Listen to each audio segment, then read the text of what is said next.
Hello. Hi. I got a cookie. I got a cookie because I thought it would be important. That's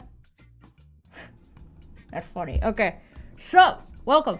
Welcome back to A Goblin Goes to Harvard. This is day 2. When I logged in, it was like, congratulations, do a day streak or something like that. I don't know about that. I don't care. We're not going to be doing this every day. We are definitely taking days off, but that is not this day. That is not this day. This day, we are back at it. We're on the Diviner's Guide and we're on the table of contents. I'm assuming if I click this, it's going to go right to where I was.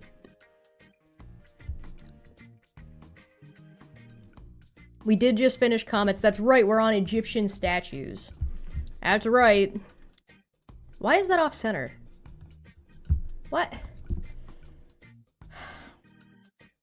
This is why we can't have nice things. By the way, for anybody curious, the program I use, vMix, is it's Australian. They're an Australian company. For anybody who cares.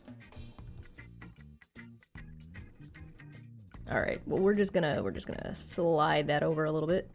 There we go. And we're just gonna slide, no. There? That's good. That's fine.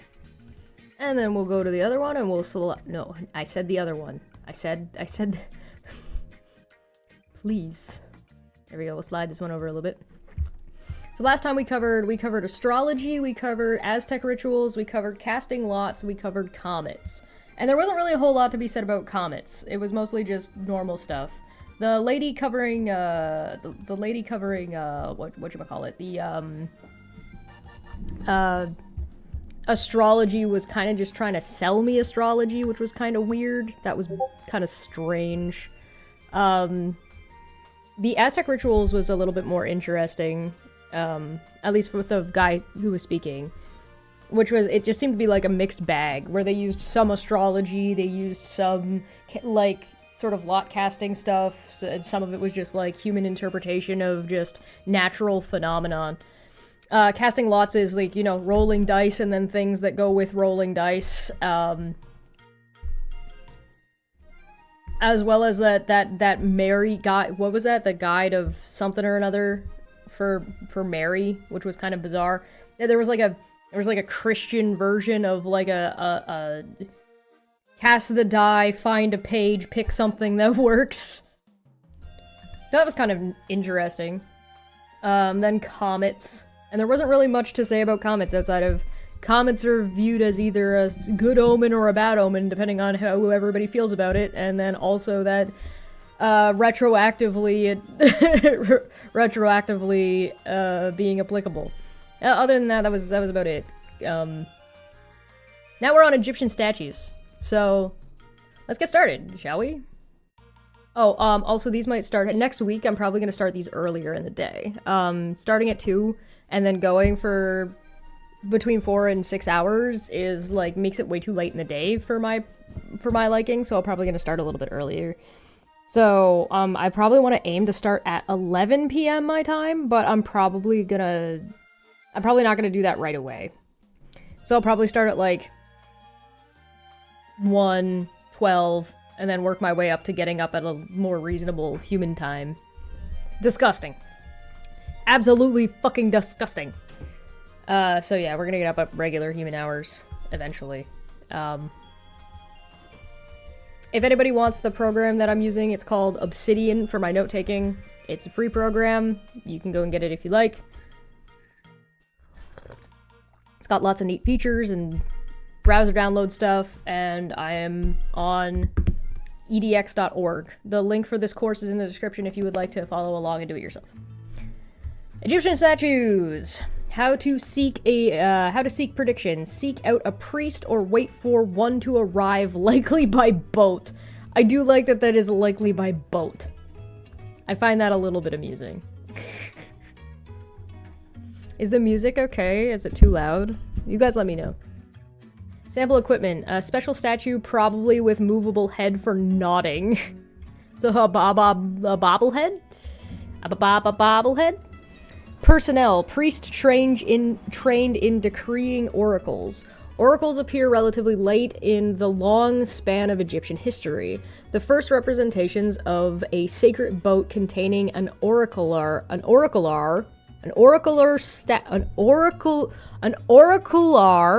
saying that right? That just feels weird in my mouth. Statue of the god Amun date to the early New Kingdom reign of Amenhotep the First, around 1525 BCE. Okay, so like first records. That'd be 1525 BCE. It's been a really long time. Bear with me. I have no idea what's going to be on any of these tests. So my note taking is probably going to seem really haphazard and all over the place because I really have no idea what information I'm really supposed to be focusing on. And this is still just like the table of contents, so the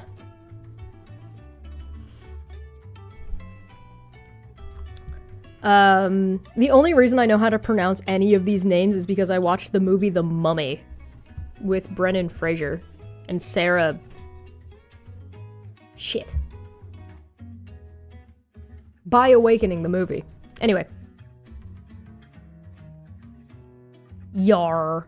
Well, there are some earlier textual references. Neither the Old Kingdom Pyramid Age around 2686 to 2181 BCE, nor the Middle Kingdom Age of Great Egyptian Literature around 2055 to 1650 BCE seems to place much reliance on decrees from oracles.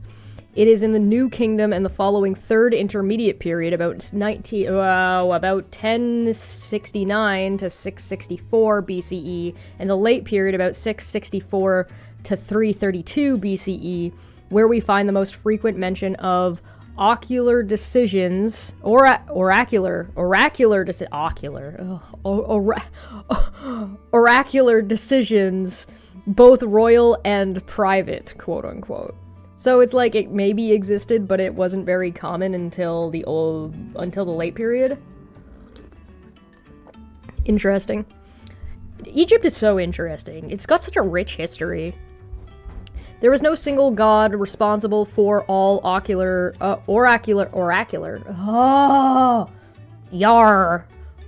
decrees. The Egyptians, oh yeah, by the way, for anybody who doesn't know, BCE counts backwards.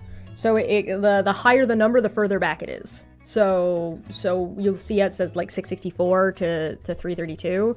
It's because as you get closer from switching to BCE to CE, you are counting this way.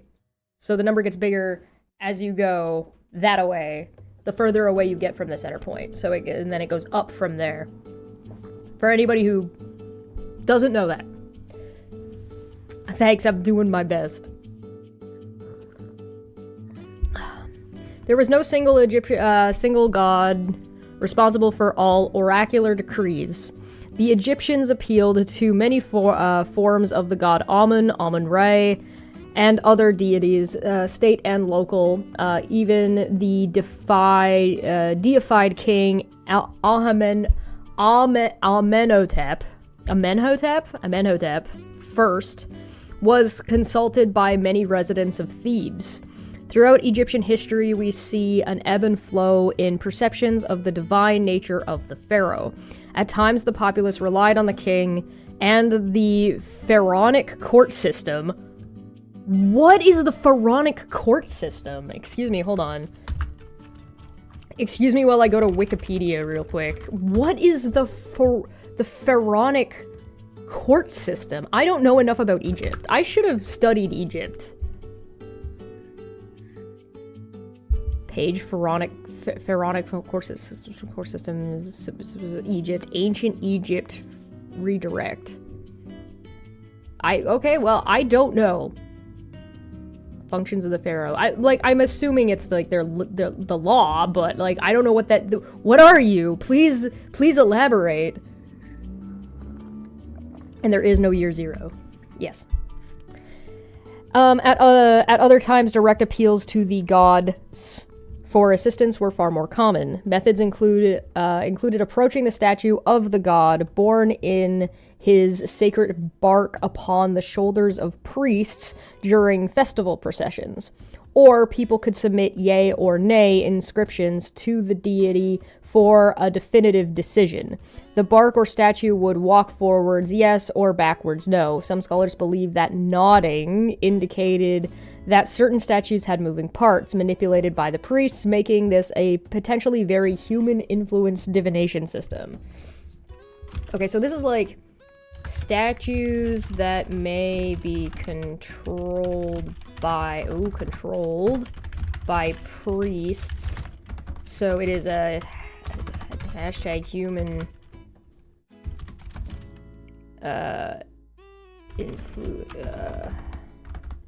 I mean, it's just a human one, right? It's just a human doing the thing. The court system overseen by the pharaoh. I mean, that seems like the obvious thing, right? But like, I'm looking for like something a little bit more specific. I just wanted a little bit more detail. Oh yeah, by the way, the UN finally, sorry, this is off topic, but I just wanted to point out, yes, I believe it was yesterday or the day before, the UN finally acknowledged that what Israel is doing is a genocide in Gaza, so it is now officially by the UN considered a genocide. Finally. So, that's good. There's that. Good news, everyone. We're finally acknowledging the thing that's happening. But, hey, you know, baby steps, I guess. I don't know. As far as selecting the next pharaoh was concerned, both Thutmose III and Ramses IV separately recounted how the god Amun pursued the hall at Karnak Temple, Thebes in his bark before settling in front of the chosen prince before the courtiers. Oracular decisions came down. I should probably point out that these are oracular oracles, so I don't forget like what they are, because I will forget that. It's the hashtag. The reason it's hashtag is because the program that I'm using, Obsidian, will let me link these to the other notes that I've taken. So I've taken other notes somewhere buried in here. Don't worry about it. They're in here somewhere. I haven't organized it yet. But it'll let me attach this to my other notes on a different page, so if I want to quick reference them, I can open that other one. So that's why there's hashtags. And this is hashtagged inside of the its own document because it's going back to the same thing that I'm referring to. Oracular decisions came down on matters both large and small. In the case of royalty, the gods might bestow his blessing on the legitimacy of Pharaoh, or the decision to mount a military campaign or best route for a trade expedition. For the elites and common people, advice was sought for whether goods and services had been adequately paid for. Oh, that's interesting. You're gonna throw oracles into your barter system? That's kind of interesting. Oh, sorry. Yeah, no, I figured, but I thought I would explain anyway, so people who want to use Obsidian can. You wanna mess with your Dungeons and Dragons party and the economy of your D&D world? Throw oracles in. Throw oracles in to decide if things are paid for properly or not, based on the city and whichever god holds the most political power in that city. That would be very funny. Like, that would be very, very, very funny. That you could do a lot of goobery nonsense with that. I really like that idea.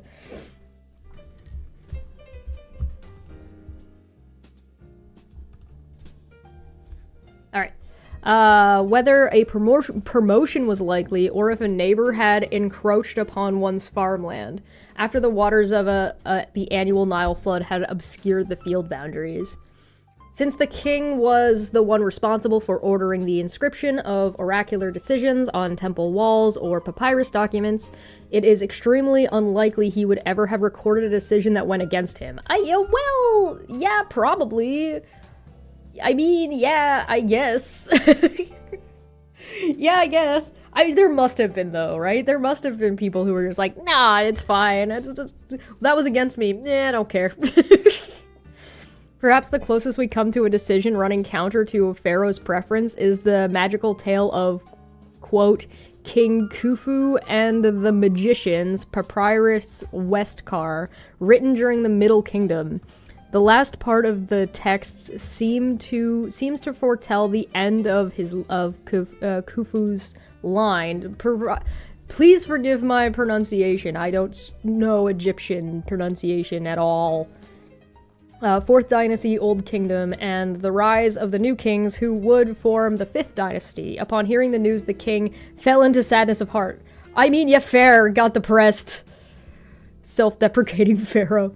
Timeline: the first recorded Egyptian dynasty is around 3150 BCE, and the last dynasty ended around 300 BCE, with some form of priest or diviner consulting the ruling class almost continuously throughout this time. I feel like I should take this and just add it. Like, I feel like I should just add that. I feel like I should go back to the other ones and add this little timeline thing to all of my notes. Because it seems like it's like a mini summary a lot of the time, but that's okay. Oops, sorry, I don't want that. I want this. I'm getting Khufu right? Wow, the accent must be wrong. Can't. There's no way I can be getting that right. All right. Meet the expert, Professor Peter de Manuelian?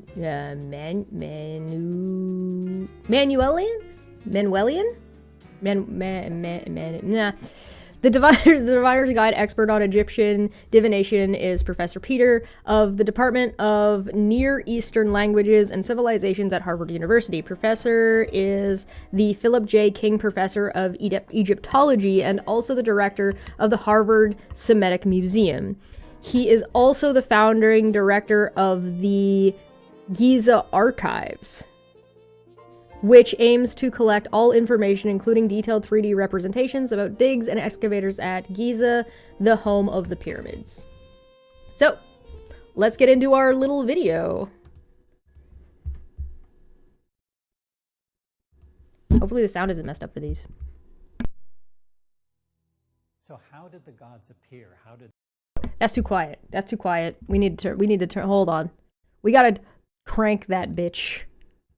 Respectfully, we need to crank this bitch.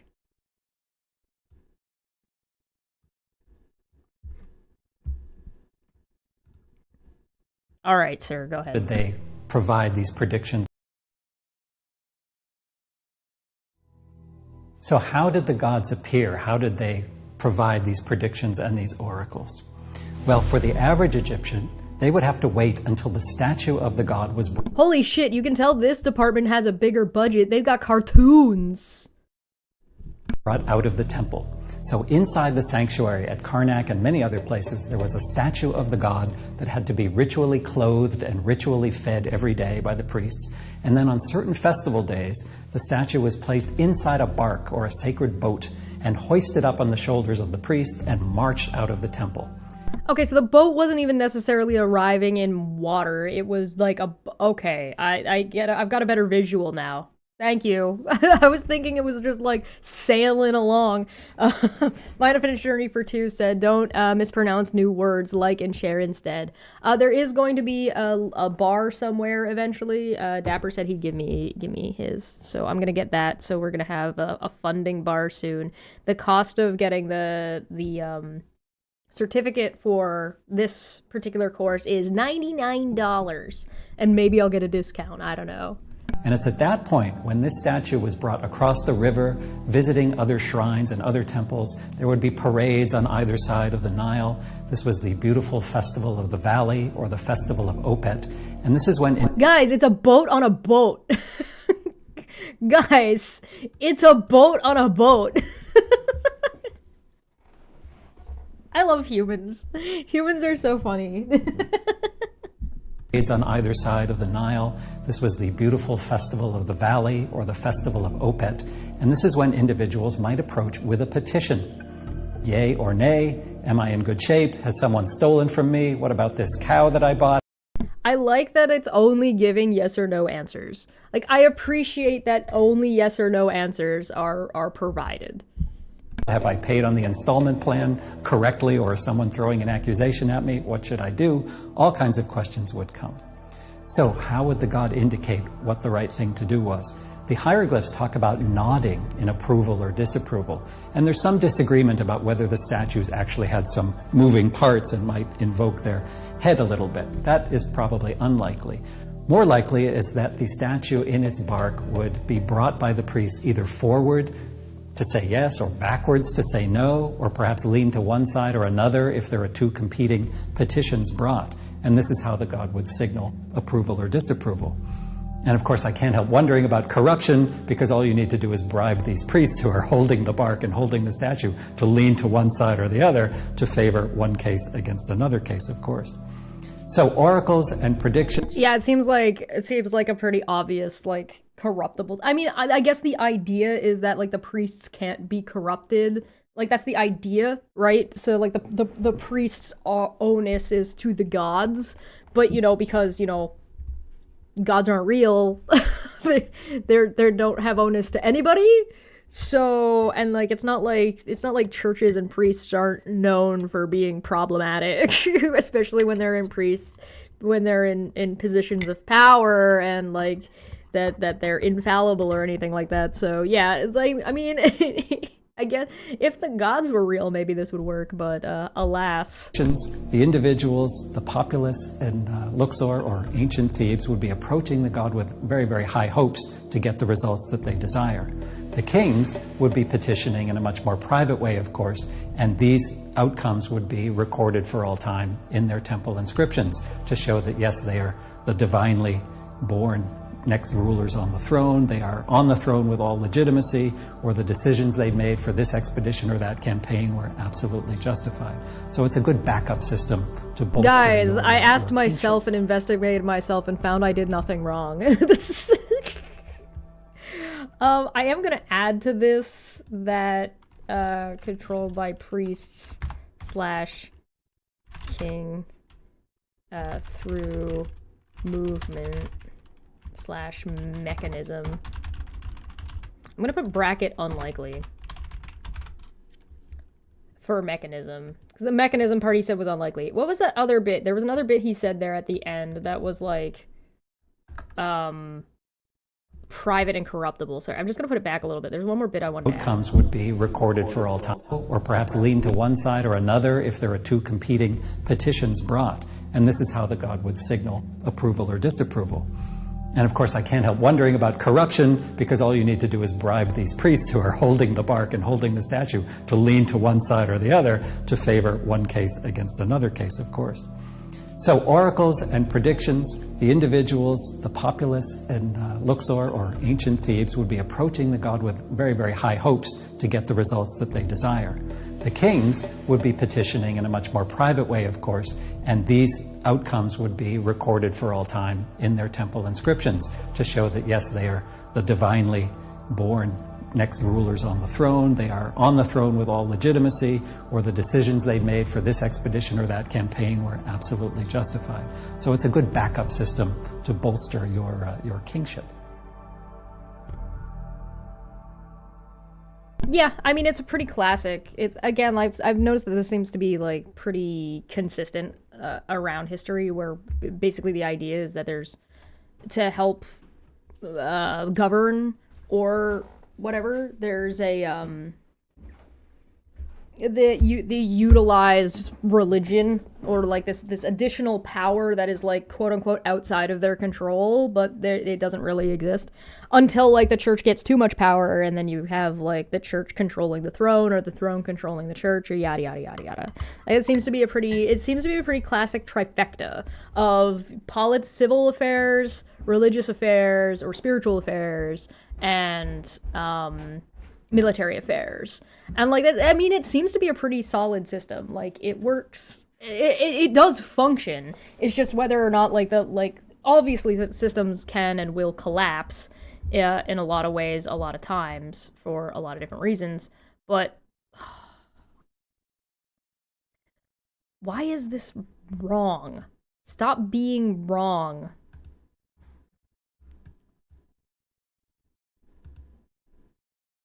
There, that's better.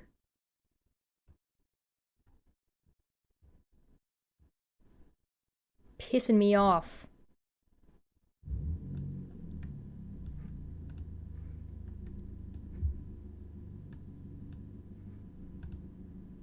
There we go. Sorry. It's like the religious part is problematic if you're invoking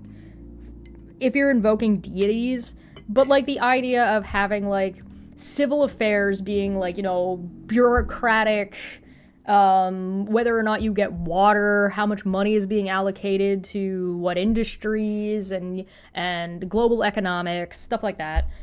Taxation, things like that. Having that, and then having another that is a cultural-based, community-based, people-based part of the government, right? So if you remove the spirituality part of it and just make it about local community and individual needs and growth within your community.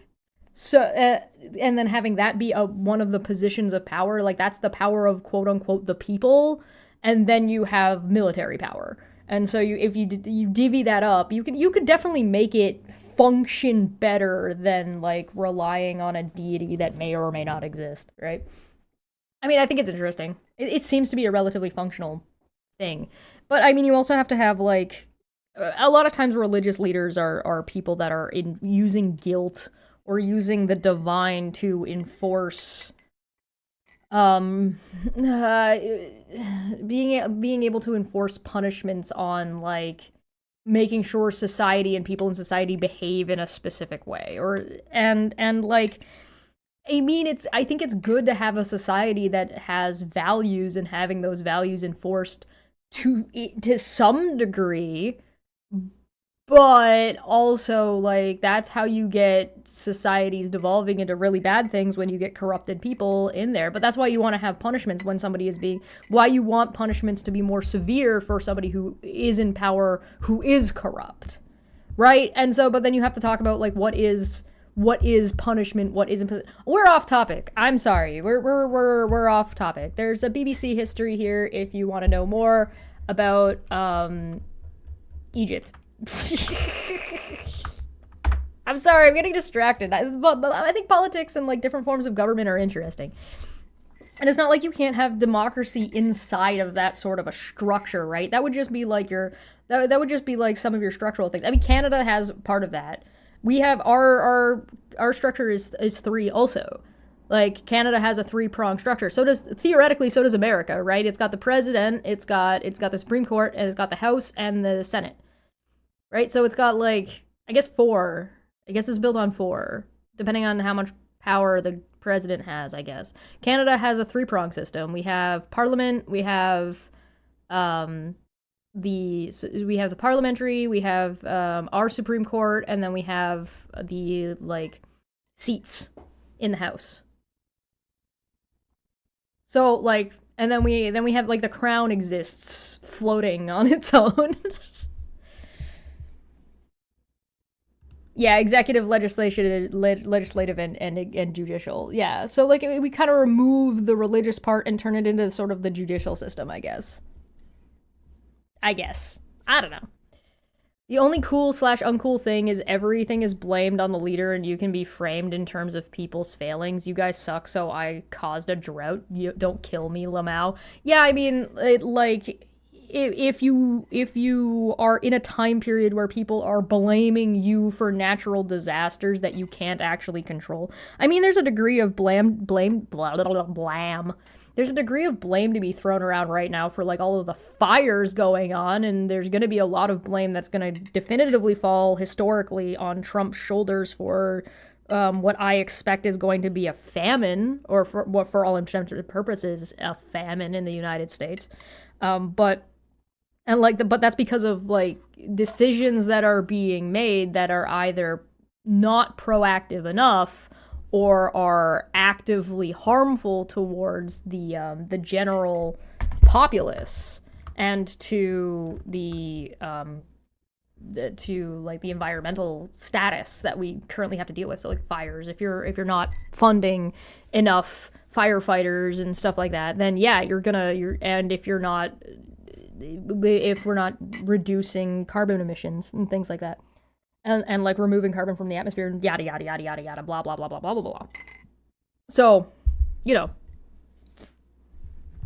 anyway, the other one is Egypt Pharaoh's Magic, and this is how long is this? Oh, 13 minutes. Yeah, we can watch this. Egypt Pharaoh's Magic History Planet Doc full documentaries. This is from 11 years ago. The Egyptian temple was a door to another dimension, and its design. And its design is, it's going to start talking, it's fine. One of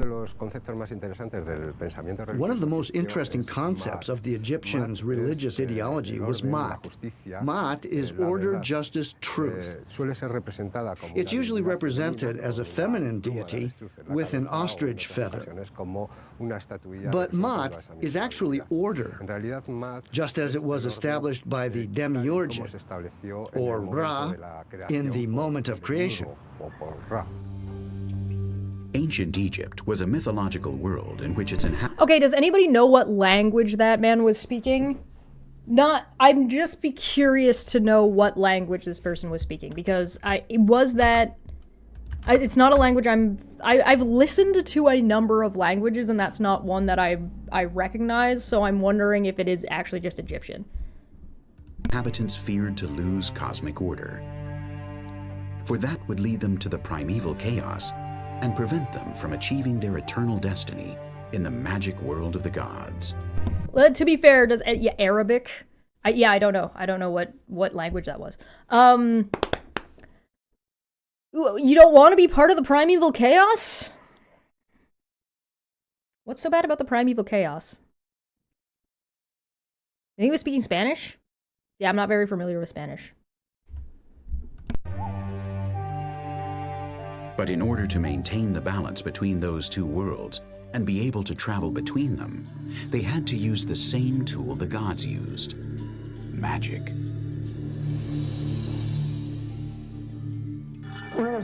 One of the most important aspects of Egyptian religion is, undoubtedly, the connection between magic and religious beliefs. The Egyptians could not understand one without the other. Every aspect of Egyptian life is connected with religion, and therefore with magic. The Creator God will, through the spoken word, create the world and materialize what the ancient Egyptians perceived as magic. Whenever they didn't understand something or action that had happened, they would always resort to magic because they couldn't comprehend a supernatural event that wasn't related with their earthly lives. I mean, people do that now. That's a thing that people do now. If we don't understand something, God did it. It's not even an uncommon thing that people do right now. Hell, the astrology lady was telling us astrology did it. The important thing was that those texts and rituals that can be found Spanish, but perhaps Portuguese. Found in the texts of the pyramids and later in the texts of the sarcophagus were said out loud. That's the importance of the spoken word. The only way for magic to really be understood and materialized is through the spoken word. The ones in charge of performing magic were the great wizard, the pharaoh, and the priests. But communication with the gods was limited to the only mortal that possessed the magic powers needed: the living god, the pharaoh.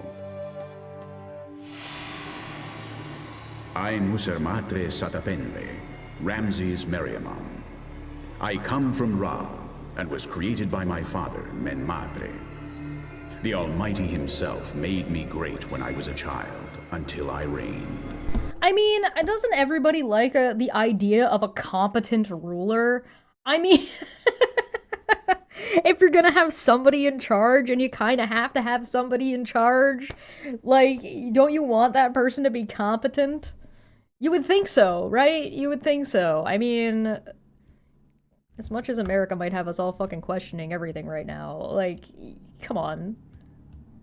Everyone likes the idea of a competent ruler, and, like, when you don't have things like science, or you don't have things like the wealth of human knowledge at your fingertips in your fucking pocket, like, you know what I mean? Like, you know, sometimes you just gotta be like, bro, I gotta trust the process. Just gotta trust the process, my guy. I don't blame people for wanting their fucking... I don't blame people for wanting their leaders to be, like, blessed by a deity that their general society believes in. Like, I get that. Competent and not selfish. Yeah. I mean, and, like, there's, like, deification going on right now, in the United States. Take a drink. Smitty's right. Take a drink. Like, people are deifying Donald Trump, right? So, like, it's not even uncommon currently. Although I do find it a little bit baffling, like I said, when you have the entirety of the wealth of human knowledge at your fucking fingertips to know and look up or find out information or facts about a situation that you could literally just fucking look.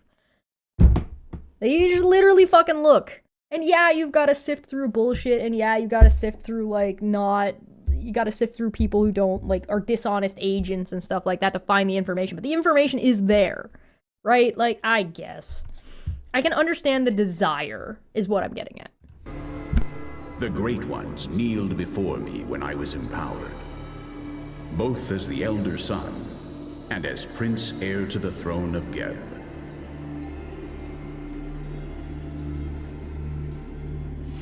Twice a year, and thanks to the location of the Temple of Ramses II, the sun illuminates the little sanctuary. The king is illuminated by Amun and Ra, the two divine forms that pass on to the sovereign the light he needs to preserve his divine nature. The temples were one of the possible connections between the real world and the world of the gods. The other one was, of course, the tombs and funeral temples. The rituals and the magical ceremonies had to take place in a space where they could communicate with the gods. A place where the god's material self could be smothered with attentions and worshipped. An Egyptian temple was not a place where the believers went to communicate. Somebody who is stable and is confident in their power and capabilities doesn't usually value those things the same way as somebody who isn't. That's where you get, like, bragging from. You know, if you are a confident person and you're confident in your capabilities and somebody tells you you suck, you don't have to be overblown about it a lot of the time. Like, if you actually, because you don't value that position of power the same way as somebody who covets the position of power, right? So, how do I explain this?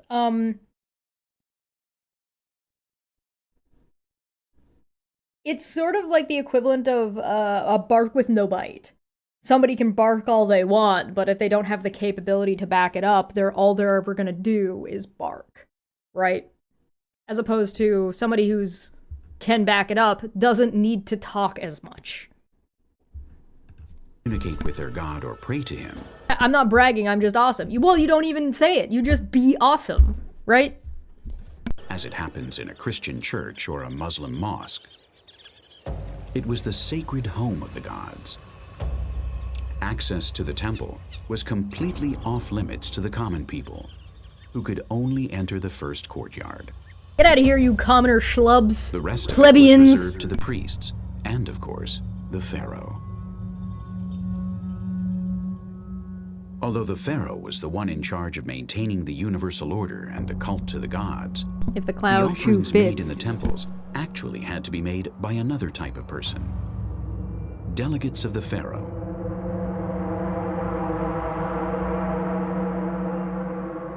In order to maintain an adequate cult to the deities in all of Egypt's temples, those delegates were the priests.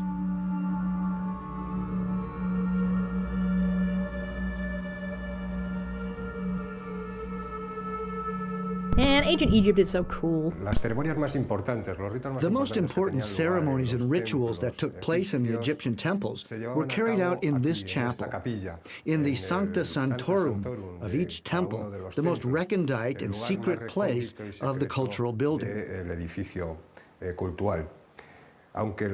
However, the preparation for the ceremonies and the actual ceremonies themselves started long before dawn. The priest would enter this chamber and approach this tabernacle where the statue of the god was kept. In the precise moment, the sun rays would rise in the horizon. Some of the architectural design and like there's a couple of things that are like that, right? There's like, isn't Stonehenge supposed to be designed like that, where it keeps celestial bodies and like where the sun is rising in mind in its construction? Or like Mayan and Aztec. And isn't Mexico City also like geometrically mathematically like, and I mean like the original city, not like what's currently there. There are parts of it that have been maintained and restored over time since, you know, Spain happened. But like there are parts of these cities that are there's a word for it, but I don't know what the word is right now, where it's like this lines up with where this star was at this time of day during this period of time, stuff like that. You guys know what I'm talking about.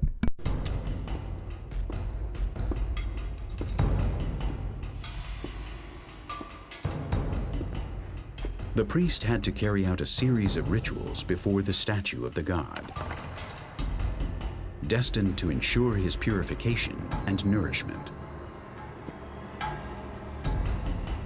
Every day, the clothes and foods of the divine statues were replaced.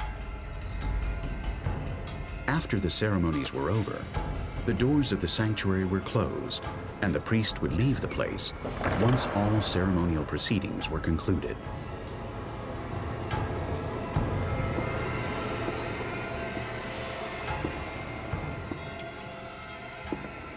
The deities did not consume the actual food, obviously.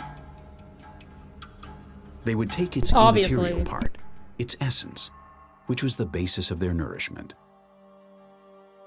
That food was taken out at the end of the day and divided among the temple's personnel. The earthly homes of the gods, the Hutnecher, as the ancient Egyptians called them, should be designed and built in order to allow a perfect connection with their divine dwellings. The pharaoh and the priests were needed to establish the magical link, but they required the mechanism that channeled their sorcery. They found the necessary tools to carry out their rituals in architecture and astronomy. Yeah, architecture and astronomy. There's a lot of like older architecture that is based on astrological bodies and like, you know, space. Where is Mercury? Where is the sun? Where is the moon at different times of the day? I mean, hell, sundials telling time is based on astronomy. It's based on like, where is the sun at this time of day? Our current time zones are based on when is the sun available, X, Y, or Z. Right, at different latitudes and longitudes. So like, I mean, we do a lot of shit. We do a lot of shit based on astronomy, even right now.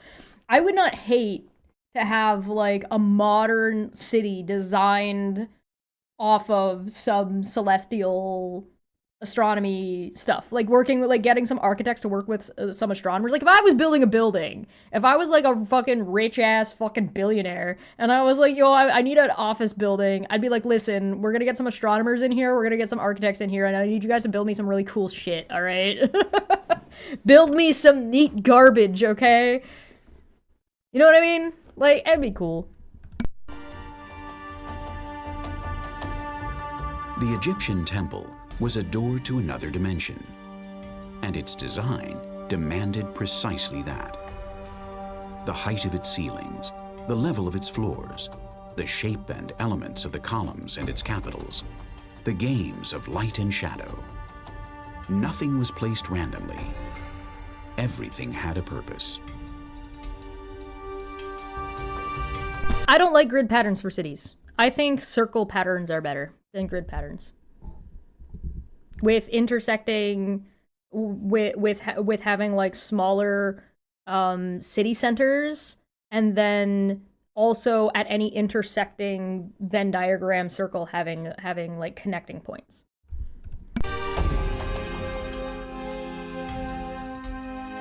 Being a divine residence, it should be eternal. Therefore, its placement, direction, and building materials had to be carefully chosen to that end.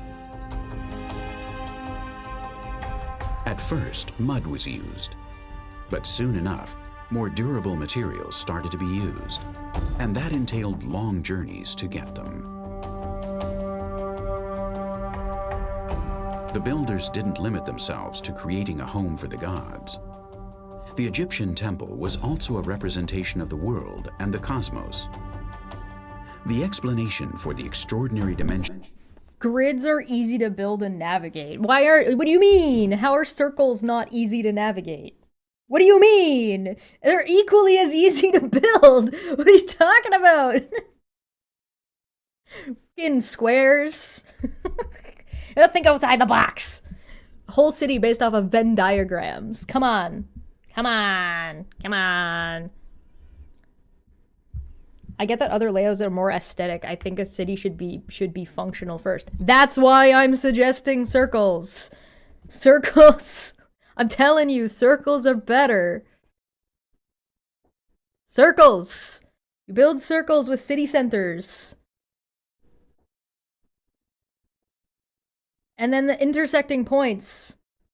And you make it walkable. And you make it walkable by having, like, your points all connecting through walkable pathways.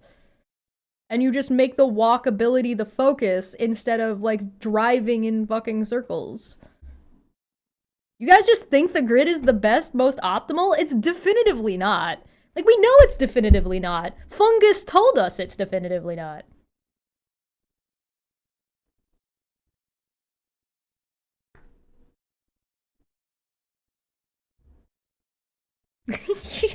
You don't trust the fungus? Do you guys know what I'm referring to? You guys know what I'm referring to, right? I'm referring to Japan's fucking crazy transit system that they used mycelium to be like, what's the fastest pathway from here to here? Go. I'm telling you, man. Trust the fungus. Let the fungus do it. Of the temples of the Nile lies in the ideology of Egypt's mythological architecture. I'm not saying you can't have squares inside of the circles. I'm just saying, using circles for your layout. While Greek and Roman classicists built in accordance with the standard. Besides, if your city is like dystopian and ugly because it's too focused on fucking functionality, it's gonna suck. And nobody's gonna want to live there. And even if you do live there, you're gonna be miserable. Standards of human proportions, the Egyptians built according to godly measurements. Yeah, that's what you do. You build your circles, you build your city centers, then you drop some slime mold in there and you let the slime mold decide where you're putting your trains. As we already know, their primary purpose was to worship the gods in name of the pharaoh, to beg them mainly for two fundamental things. Hexagons could be fun. Hexagons? You might be able to sell me on a hexagon. The perpetual regeneration of Ma'at, the universal order, and the timely flooding of the Nile that made the fertility of the fields possible.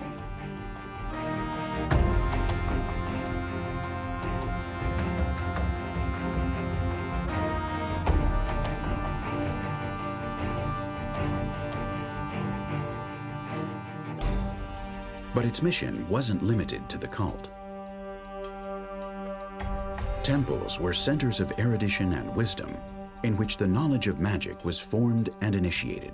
I think that's something that I think a lot of people forget, is that a lot of the times the temples and religious sites of that time period held the most knowledge. Like they held, because they could read, they could write, they held a lot of the wisdom and knowledge of that time period. And in some ways they were restrictive, yeah, about who had access to the knowledge and who had access to what knowledge, yeah, sure. But it was still like a center of learning. And it was still, because like at the time period, it was like, listen, we're asking the gods, but we're asking the gods for knowledge. We're still a knowledge seeking group, right? And so it's like that intersection, the separation between religion and scientific studies didn't always exist. They used to exist in the same place. Like the Venn diagram was a circle at that point. So like all of them were kind of intertwined and together until, you know, shit happened and they decided they didn't want to be the same thing anymore. And I mean, to be fair, in some capacities, some people seeking religion are still seeking some kind of theological or philosophical truth. They're just not necessarily doing material science to find that truth. And it depends on what kind of truth you're looking for, because, you know, truth is malleable, right? I think that there's value to seeking these kinds of things on a personal level. I don't believe in a god. I don't think God exists. But that doesn't mean I don't think other people can find different meanings to life on their fucking own. And the sacred writings were kept.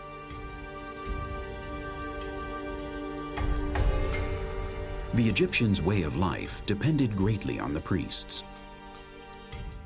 The measurement of time, the calendars, the festivities, and the worshipping of the gods were decided and planned inside the temples. In all those acts, the gods were invoked through magic. It was the way to establish the connection between the celestial dimension and the earthly world.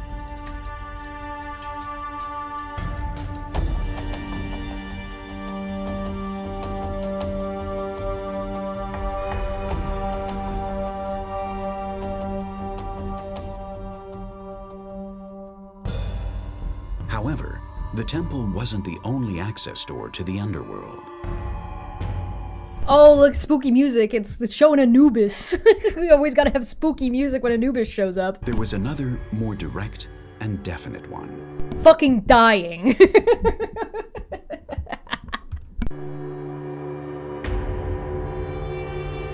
Tell me I'm wrong. I'm not wrong. At the eastern end of Papua New Guinea, there's a tenebrous place the natives call the Sacred Rock. Are you telling me that organized religion invented HR? Yes, kind of. A little bit. From high above, the Kukukuku's mummies watch over this people of fearsome warriors. I'm sorry, the what? Natives call the Sacred Rock.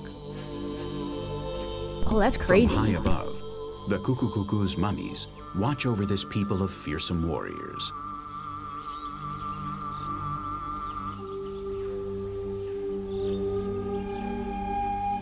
On the island of Sulawesi. Are we not gonna get any information about that? Can I get a little bit more details, please? Excuse me? What? Huh? What are those guys?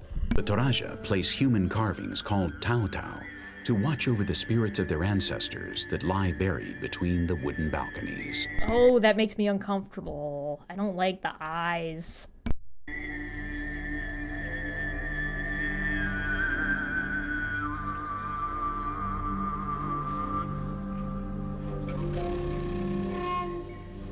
Man didn't settle for obtaining the approval of the gods. We know through many cultures that his aim was to go beyond, to try to overcome death, reunite with his creator, and live alongside him forever. Yeah, humans searching for immortality and godhood is not a new concept, that's for sure. We're still searching for immortality, or at least trying to prevent aging. In Peru, two cultures emulated the Egyptians' funerary formulas. 2,000 years ago, the Moche culture buried their leaders in pyramids with numerous objects and food to ensure their existence in the afterlife.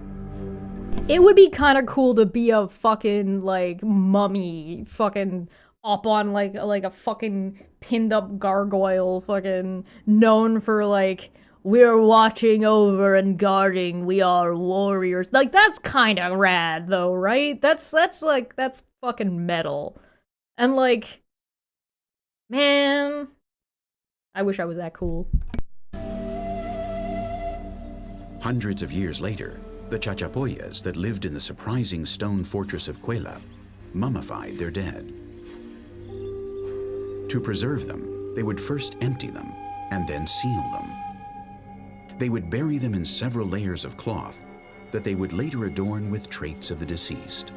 I mean, I guess that's kind of like not uncommon to, like, we don't mummify currently in, like, Western society, but having, like, a preserved body that's, like, chocked full of fucking chemicals to stop your body from decaying in a mortuary is not, like, I mean, we do a lot of prep for our dead still. Like, that's still an ongoing thing.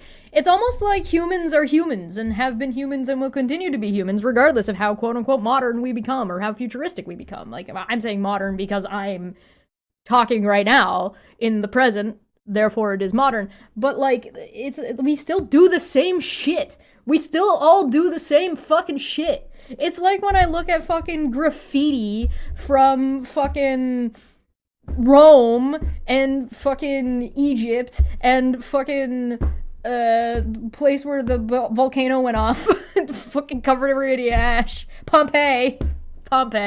It's like, it's almost like fucking, it's just like, this person was here, call this number for, it's like a fucking bathroom wall graffiti, and it's all the same shit, and people are the fucking same. We're no different, we're no better, we're the fucking same. We haven't evolved and changed very much. Our societies are the same, we're still all arguing over the same fucking shit. We're all still gonna be arguing over the same fucking shit in 500 years, assuming we're still all alive, or there's still a handful of us alive, enough of us that we can argue, which I'm sure probably 500 years there'll still be some fucking humans kicking around all fucking arguing over some dumb fucking shit that doesn't matter. Like, they're the same. We haven't changed at all.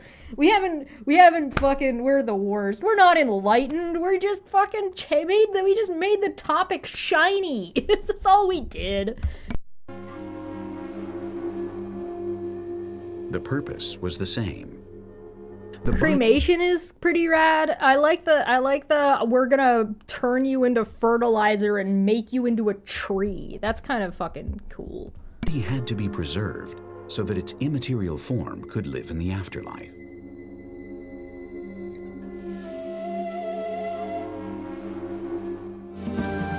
That's kind of cool. I also like that. Like, the sarcophagus are kind of cool because they're sort of supposed to look like the person that they were. Anyway, that was Egypt, and that was the Egypt statues. Those are kind of cool. If you want, you can watch or read this to yourself. I'm not gonna read. This is like the supplemental material. I'm not gonna read it right now. We might come back and read some of the supplemental material later. Hello. Nice. Congratulations. Enjoy your trip. Next. Yeah, blah blah. Don't panic. My name is on here. Don't worry about it. Haruspicy. Haruspicy? I don't know. Again, I don't know if I'm pronouncing anything correctly. Ever. Oh god. Stop. Cease. Desist. Stop. I gotta stop grabbing. I'm so inclined to grab onto the dot, and that's not what I need to grab. I'm so predisposed.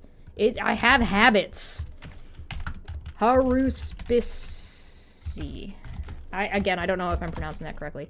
Consult a trained expert either as royalty or as a commoner who paid with sacrificial sheep. Okay, so before we start this, we are at our hour mark, so I'm going to take a quick break. 5 minutes on the clock. We will be back momentarily because it's important to take breaks when you're learning something. 5-minute break. Egypt is fucking cool, man. Egypt is just fucking cool. BRB!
Oh man, look at me being right on fucking time. Let's go. Hell yeah, welcome back. It's been 5 minutes. Are we ready to go into haruspicity? Haruspicity! I don't know if that's right. I don't know if I'm pronouncing anything correctly. Don't worry about it. Alright, I got some water. I also brushed my teeth because, like, I actually ate this morning before coming on stream. This morning. And, oh, I should get out of the way. Get out of here. So, like, I'm not hungry, but I had, like, gunk in my teeth. I don't like it. Alright. Haruspicity. How to seek a prediction. Consult a trained expert, either as royalty or as a commoner, who paid with a sacrificial sheep. Alright, so note it is sacrificial sheep. So I'm guessing this is going to be like your reading sheep entrails type thing. Sample equipment, instruments to sacrifice a sheep and extract its liver, clay tablets with divination instructions and manuals. Personnel, haruspecs. Haruspecs, what the fuck? For the genus of beetle. Haruspecs.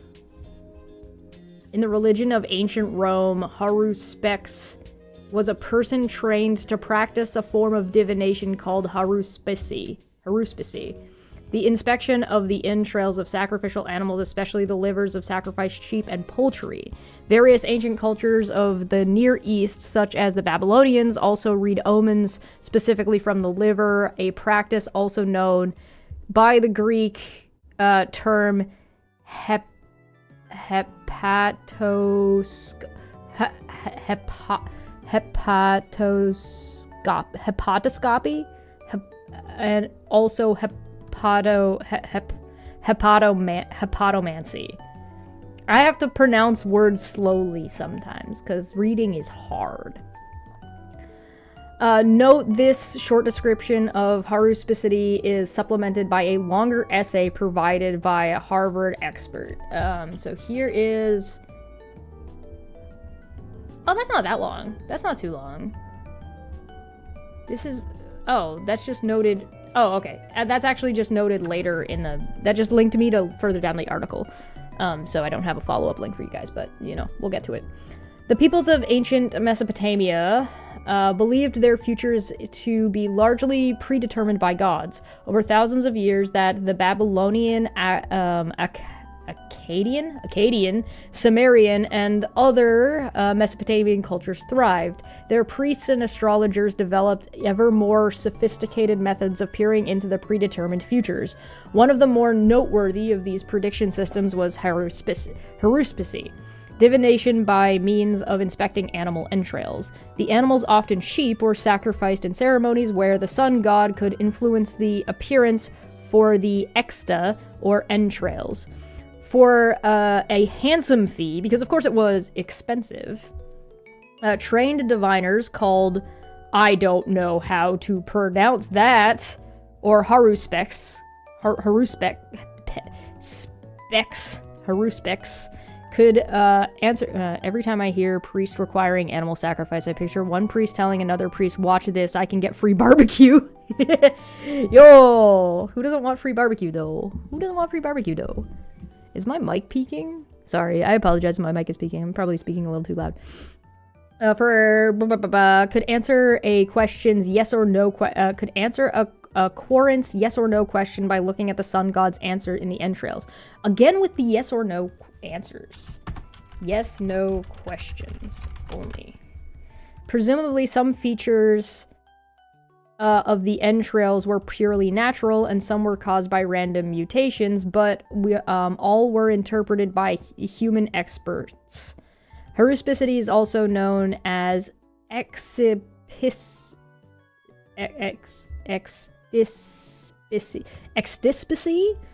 in various forms, goes back to at least the 3rd millennium BC and is still practiced in some parts of the world today.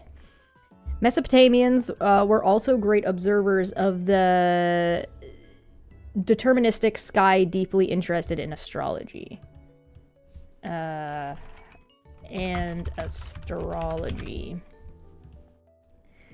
Often both haruspics and astrologers were asked for predictions about the same questions, and there may have been interesting interactions among these predictive traditions.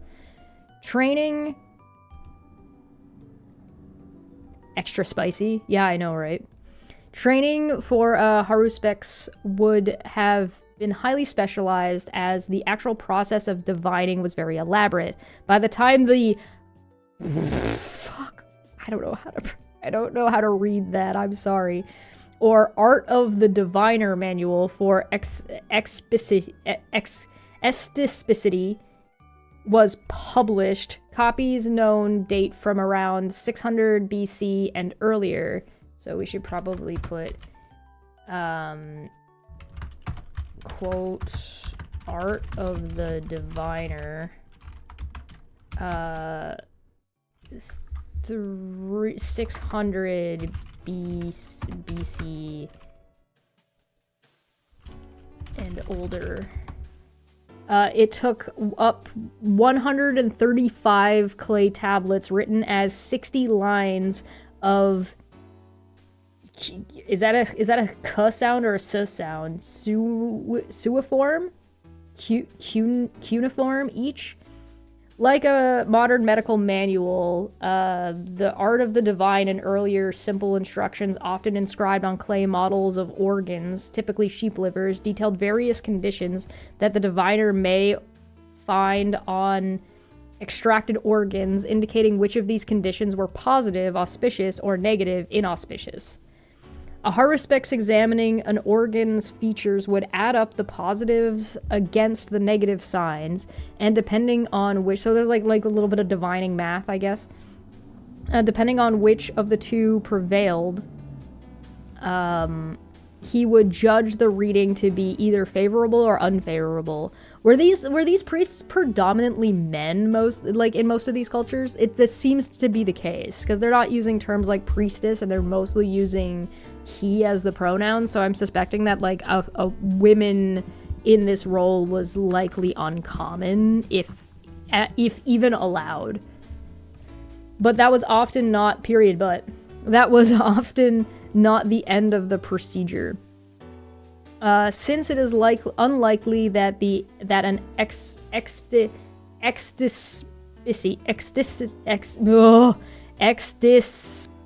extispicy would ever yield 100% positive or negative results. A diviner might perform a second expicity to reduce uncertainty. In this sense, the Art of the Diviner acted like a modern scientist seeking to replicate the results of an earlier experiments to assure veracity. I mean, yeah, I think that's kind of interesting. Haruspicy has unusual importance in PredictionX as the... I can't pronounce this... I don't know how to read that, I'm sorry. The Art of the Diviner manual mentioned above actually contains some purely theoretical predictions, in that they refer to anatomical oddities that have never been observed. In much the same way, Isaac Newton's theory of gravity can predict the behavior of moving objects without any observations of prior similar circumstances. As will be explained in more detail in The Path to Newton, featured within Part 2 of PredictionX, Newton's theory of gravity was the culmination of a history that began with observation of the sky, continued on to recording observations, then to empirical theories that explain and predict what's observed, example Kepler's law, and then finally on to truly predictive theories, Newton's. Timeline. Evidence of the Mesopotamian haruspicity dates back at least 2000 BCE, and it appears to have been popular in the Roman Empire through at least 100 CE. I'm adding the timeline to the notes because it seems to make sense to put it there. Meet the expert! Dr. Peter? Is that just a Steinkiller is the professor of Assyriology in the Department of Near Eastern Languages and Civilizations at Harvard University. Go away. The Professor Steinkiller's work focuses on the history, culture, and like, is he German though? Culture and languages, Mesopotamia, from around 3000 BCE to 500 BCE. He also is actively involved in the archaeological project at the site of Tel Arbid, a Bronze Age settlement dating back to around 2900 BCE. All right, it's video time. It's time for the professional to say words. And maybe we'll learn how to pronounce some of those words that we couldn't pronounce. That I couldn't pronounce before. All right? Yeah, fine. It's me, all right? I can't read. It's fine.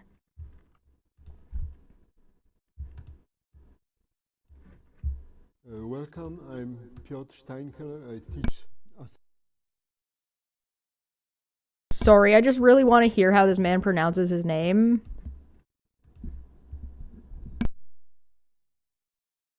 Welcome, I'm Piotr Steinkiller. I teach Assyriology and ancient Mesopotamian history and religion at Harvard. Piotr Steinkiller. And today I would like to share with you a very special cuneiform tablet which belongs to the collection of the Harvard Semitic Museum. It is one of the most important cuneiform tablets in our collection. It dates roughly to 1700 BCE. Mr. MX was right. That pronunciation was what was that? Hold on, I need him to say it again. Important cuneiform tablets. Cuneiform. In our collection, it dates cuneiform. Roughly to 1700 BCE, the reign of the great Hammurabi of Babylon. It is written in the Akkadian language. What makes this tablet so unique? It is a manual of the divination priest called Baru in Akkadian. Another term for him is Haruspex, and he was a specialist, ritual specialist, who foretold future from the appearance of sheep's intestines. The tablet contains 142 lines. This is what we call the front side or the obverse. Okay, so this is the beginning of the tablet here. I would like to point out that the scribe is incredibly small and tiny. It's quite unusual in that way.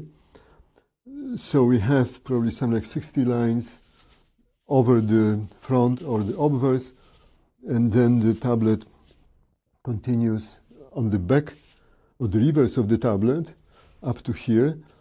The manual tells the diviner what he may find in the extra and how he should analyze the extra. The text begins with ritual instructions for the diviner, which instruct him how he should invite the gods to the extispicy, and the central figure here is the sun god, and how... I'm a little bit confused about why a god would be interested in the entrails of a sheep. Like, I'm sure that there's some logic around it, like, and some kind of reasoning. I just don't know what that reasoning is. Like, it's in a lot of old texts, and, like, it's, like, not an uncommon, like, sacrificial readings and stuff like it's clearly not a historically terribly uncommon thing. So I'm kind of curious as to, like, what was the logic that brought us to sacrificial sheep and made us think that gods gave a shit. He may ask the gods to obtain a favorable answer to his query. So he should offer offerings, prepare offerings, say some prayers, and then he should sacrifice a sheep. Having slaughtered the sheep, he then should ask the sun god and other gods for a positive answer, and they are supposed to inscribe the answer in the entrails of the sacrificial sheep.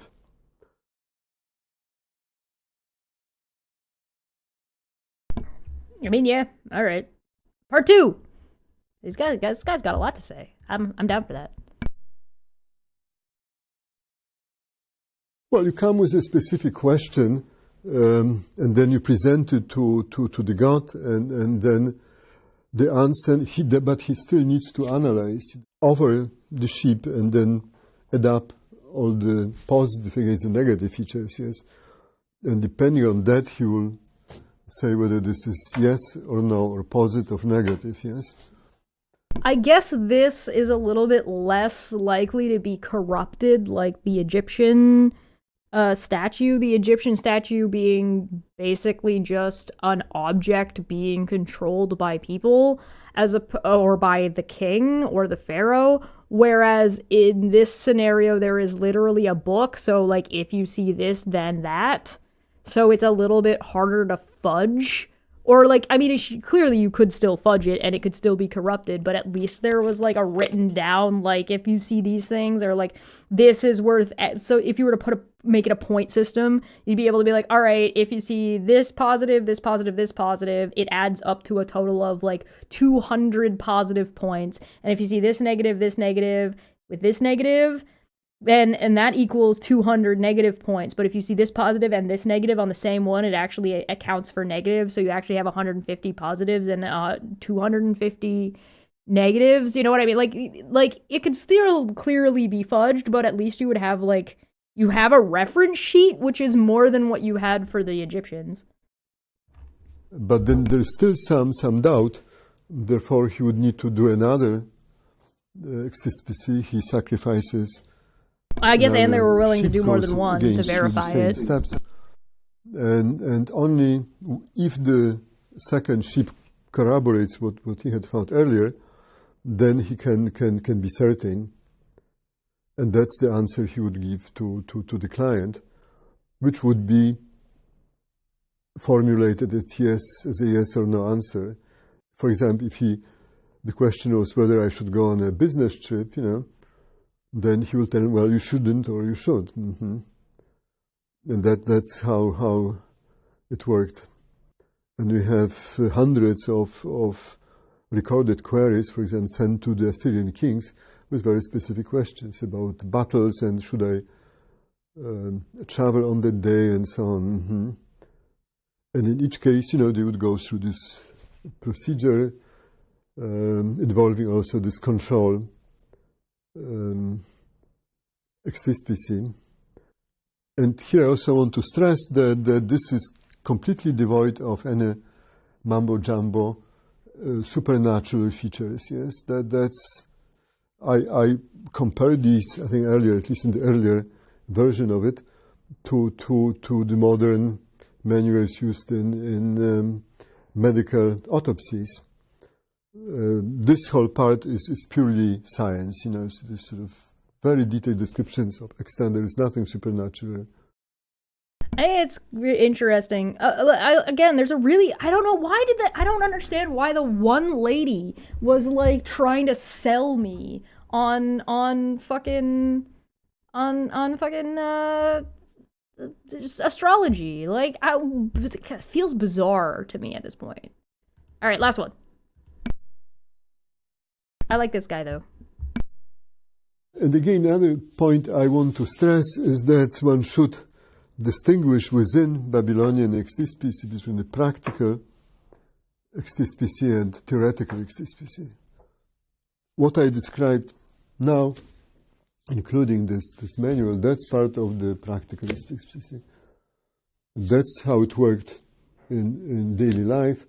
And we know that the same procedure was followed until the very end of cuneiform civilization. Neo-Babylonian times, Nabonidus, Assyrian kings, we have reports written for them exactly in this form, yes. Mm-hmm. And then there is a completely different issue that's theoretical extispecie. And that's when they begin recording this information on tablets. But first, of course, they started producing. Once they started writing it down, it started becoming science. Well, they would have started they're looking at a dead sheep's guts and noticing differences in those guts and attributing them to different things, and like also attributing them to like things that make sense and things that don't really make much sense. So like, I mean, they're like, I get it. This makes sense to me. So I understand. clay models of particular configurations of extant, probably of exceptional occurrences. Not a job I would want to do. Had died under very strange conditions. Yes. These events were so extraordinary, they began collecting such cases, really. And these were, at this stage, these were, I would think, real observations of actual happenings. Yes. Yeah, it's humans looking for patterns. At some later point, 100 years later perhaps, they began adding short inscriptions, identifying, telling you what it was. Before you couldn't, unless you remember it. Of course, you couldn't connect it with any event. And then they switched to and this is what I described again, they introduced sort of conditional clauses. They again uses very specific... If this, then that. Illustration, yes. Like the photograph of this particular case. And they would say, if in the future a king will die, that's what the extra will look like, okay? Now I would like to show a few examples of such That's so interesting. liver models. The first one... I wonder what kind of things, like, X number of years from now, people are gonna, like, look at the way we did things and be like, that's so laughably wrong. Like, but, we're trying. We're trying. We're doing our best, sir. Comes from Mari on the Euphrates. It dates roughly to the 19th century BC. You know what, I know at least one thing that people are going to be like, wow, that's laughably wrong, and it's going to be measuring a country's economy based on its GDP. And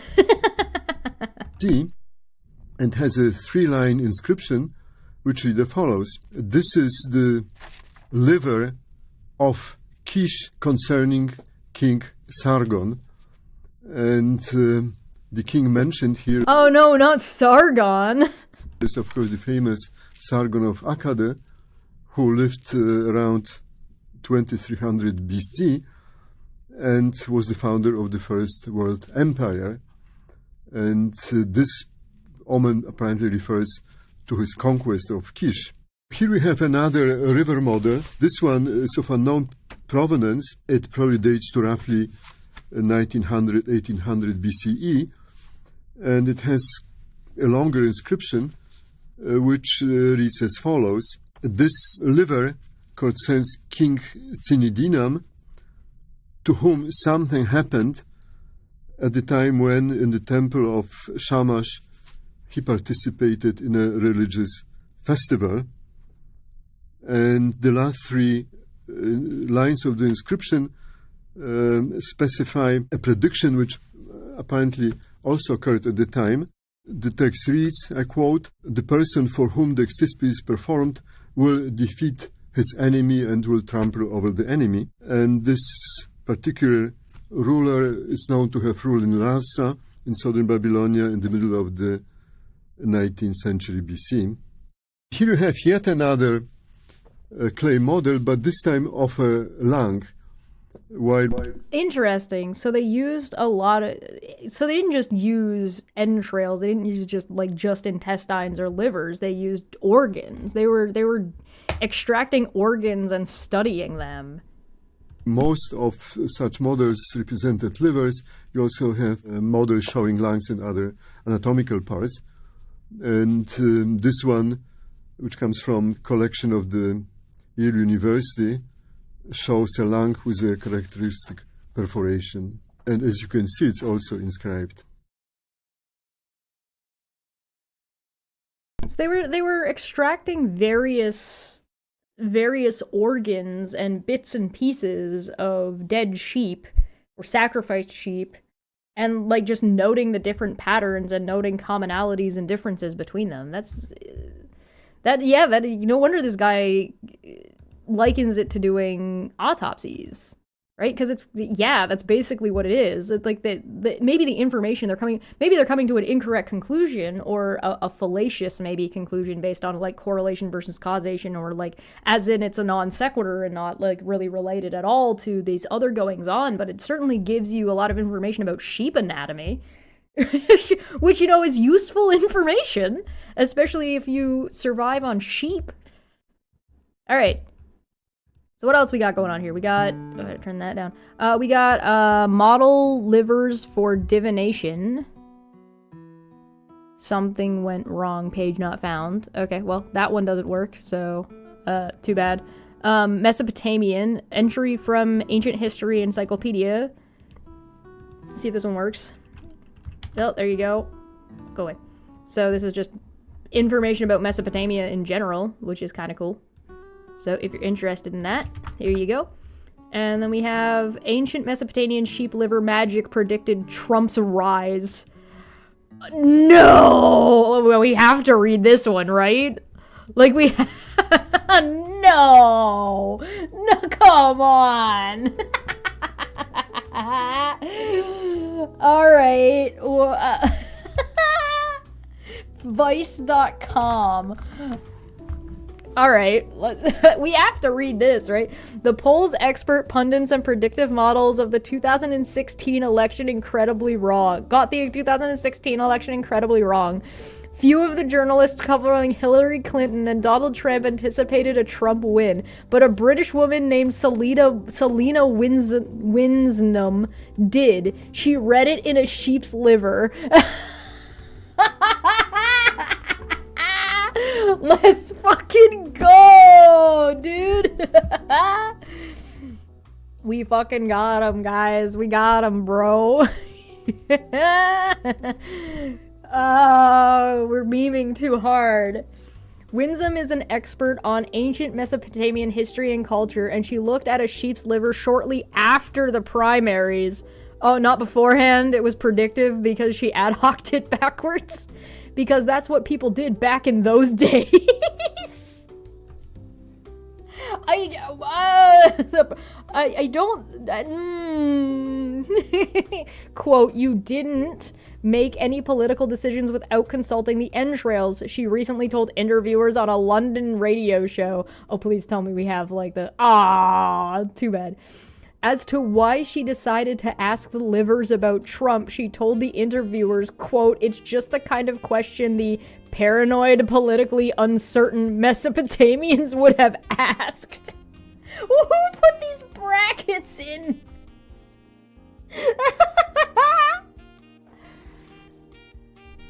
Ancient Mesopotamia is famous for god kings who ruled over what is now the Middle East with apparently absolute power 3 to 4 millennia ago. But while some of these rulers thought themselves as gods, they knew there were other deities about, not to mention ominous natural forces that could still mess them up. They could apparently get a little paranoid about what those powerful actors had in mind for them. Oh, the deep state, you say.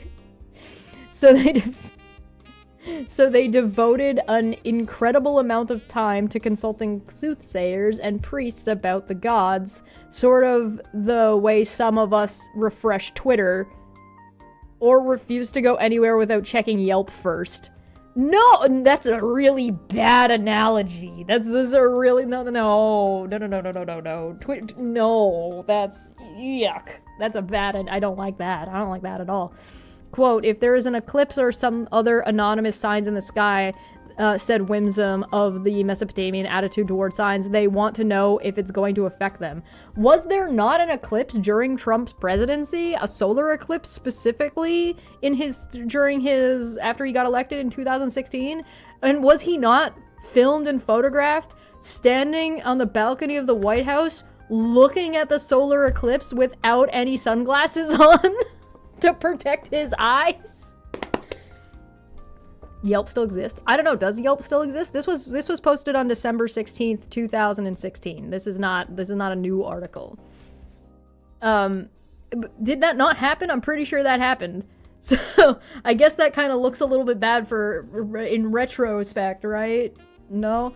Perhaps the most famous of these many classes of priests and magicians to come out of this millennium were the astrologers, those whose obsession with the stars and the influence of celestial bodies on mankind we inherited.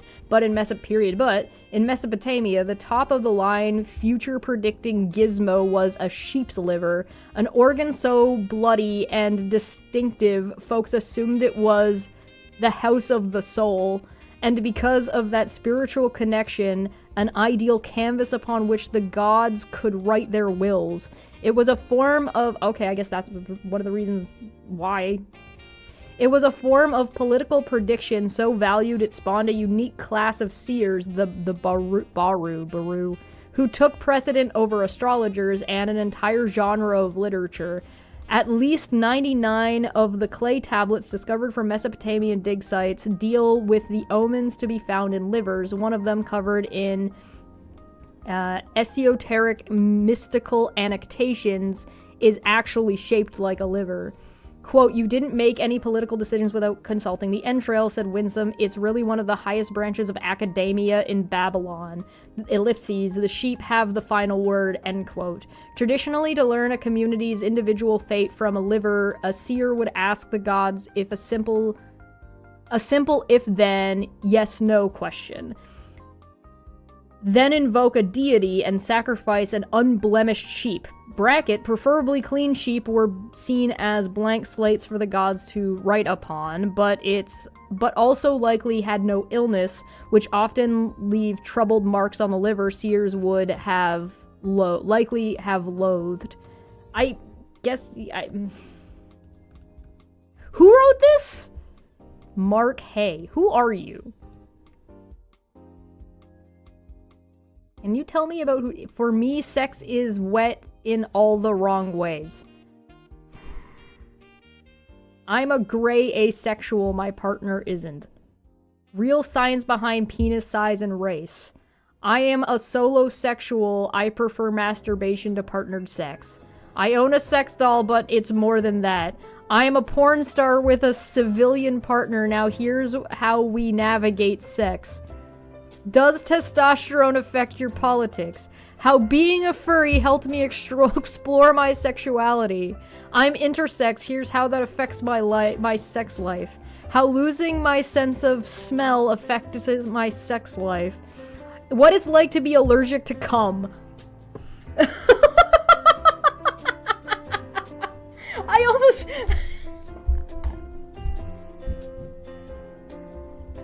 You never know what you're gonna find. Life is like a box of chocolates. Come on, guys. I'm making, you know what? I'm keeping this. I'm putting this in a tab for later. This is for Mark from Vice.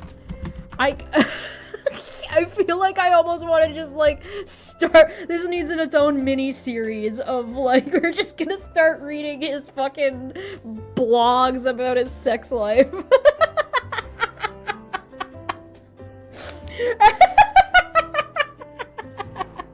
Templar, I'm with you. I'm...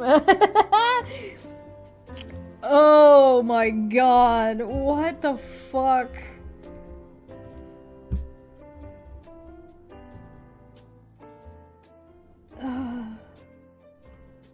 Okay, blah, blah, blah, blah, blah, blah. Winsome checked her liver, and here's what it had to say about Trump's campaign. Okay, the army of the prince will go on a terrifying campaign. An army will attack the prince in battle. The god Adad will flood the enemy's land, or there will be confusion amongst the enemy. Whatever his circumstances, the gods will protect him. The prince will not return from the campaign he embarked upon. Aw, man! Wouldn't that mean he died in battle? Isn't that predicting that Trump should be dead? The king's son or brother will flee. His army will not reach its goal. The days of the prince will be long. Dogs will become rabid.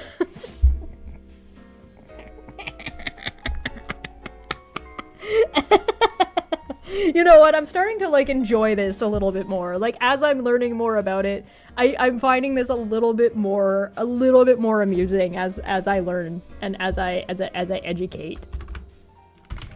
Because I guess I'm just getting a little bit of a better understanding and like just finding it more amusing. Although it's tempting to read some of these lines as ominous reflections of the way Trump campaign laid out. You mean Trump's campaign laid out? Whatever. These predictions seem vague and even contradictory. Wisnam doubts that they were meant to be taken literally, though. Oh, you don't say!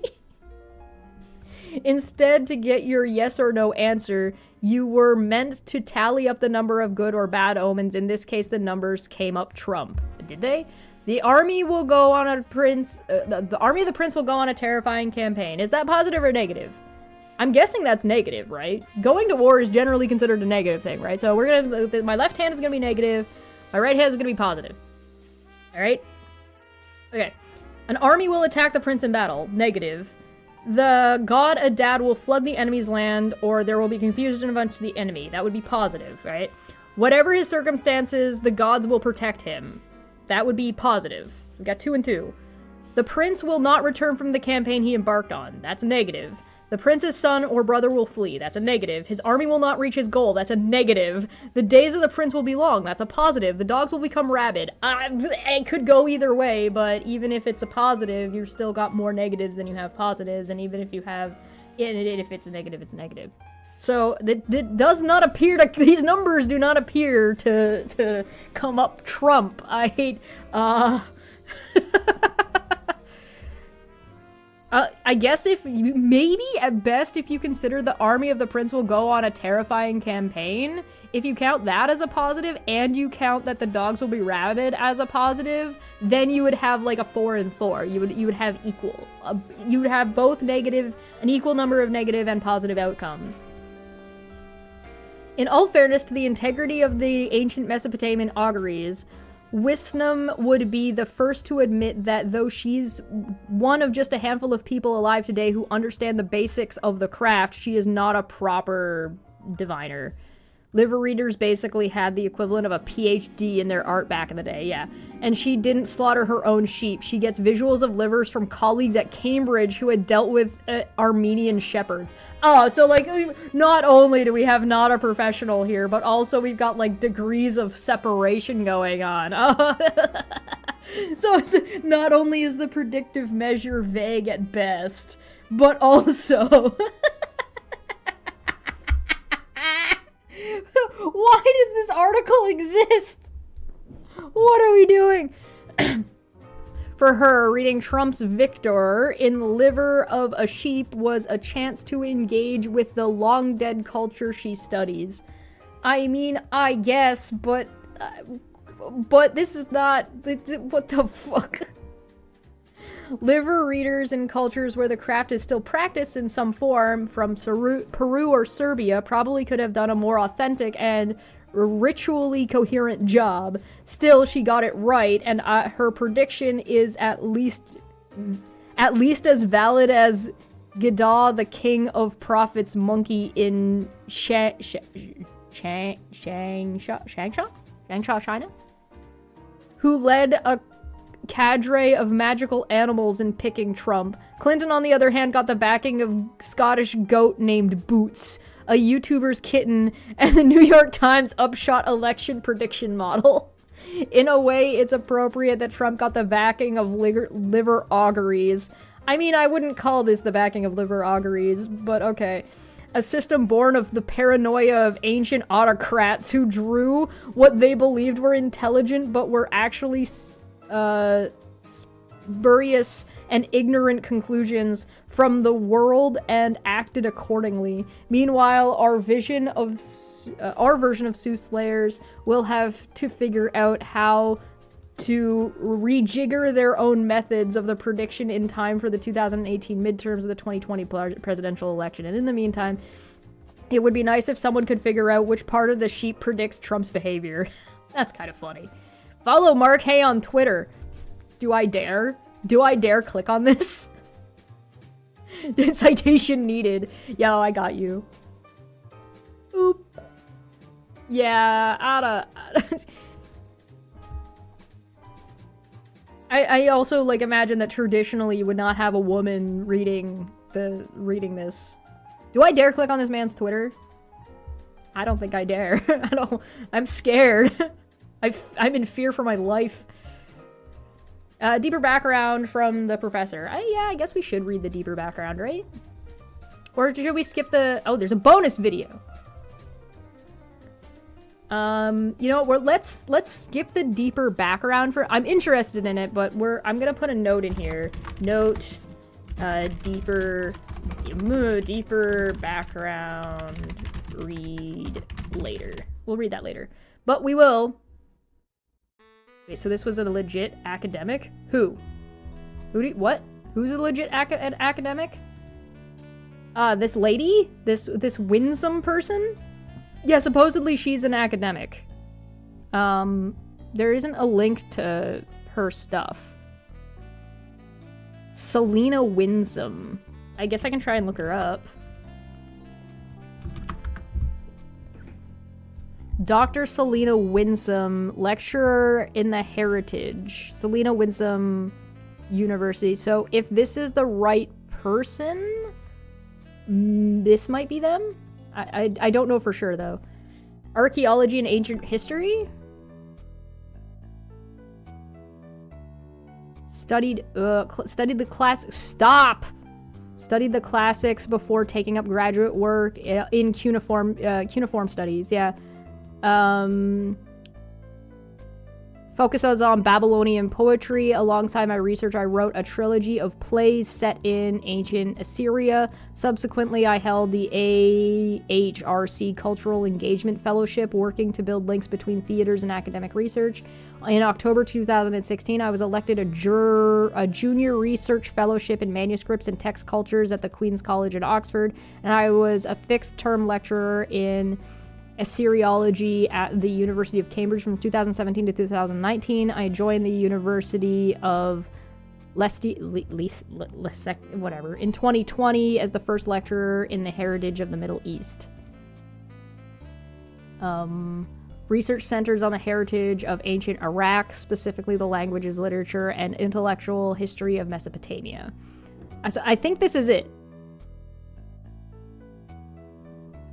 Notice how they're not, they don't seem to reference their fucking, yeah, see, 2019. I hate that it's doing this movement. I cease and desist. Notice how they're not referencing their liver thing that they did with Trump in their shit. If that's the right person. Maybe this isn't the correct person, but it seems to match up. On the other hand, I would also like to point out that just briefly, I would note that she legitimately might have just done that for fun, and the Vice article is just a Vice article. You know what I mean? So she might not actually been doing anything actually fuckery. She might have just been doing it for fun, as an experiment, to mess around and to maybe get people a little bit more engaged with her field of study. So I'm not willing to like assume she's a bad person, you know what I mean? I'm being a little bit charitable, right? Maybe she was being a dick. I don't know. Could be that she was being a dick. All right, we're gonna watch the supplemental of this. Boop.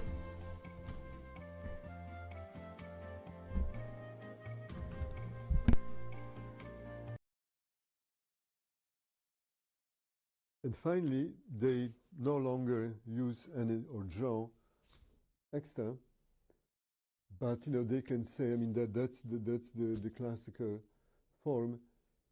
If the extra look like this, then a king will die. Okay. And then we have these enormous, you find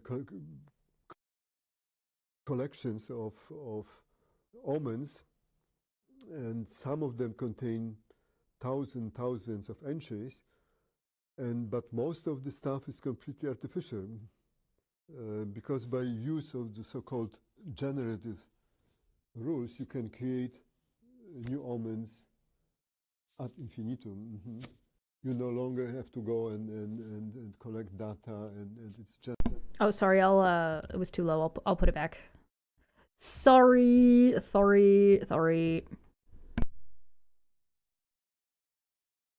And finally, they no longer use any or draw extra, but they can say, I mean, that's the classical form.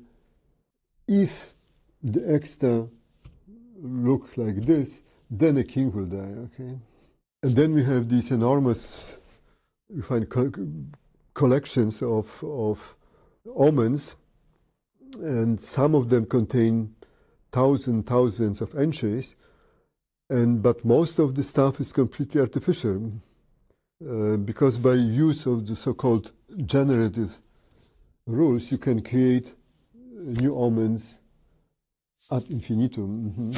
You no longer have to go and collect data, and it's just you generate new omens. For example, the example I cited. And so that's what it starts to fall apart, right? It no longer becomes useful when you can just make anything up on the spot. There is a anatomical part on the liver called the gate. Okay.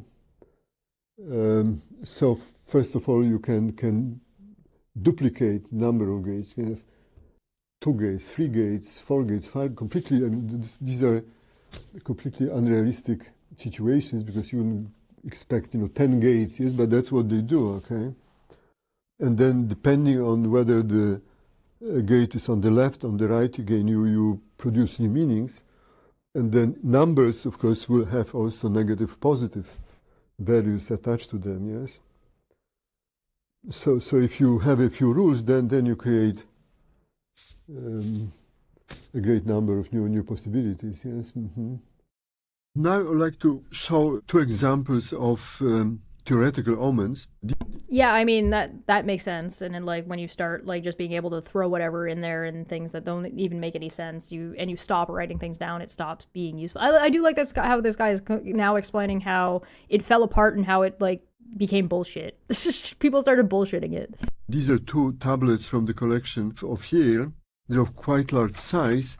The larger tablet probably records close to 100 individual omens. And then we have a smaller tablet with probably 50 omens altogether. These tablets date roughly to 1700 BCE. And this practice continued into the first millennium. And eventually such collections of theoretical omens would become enormous.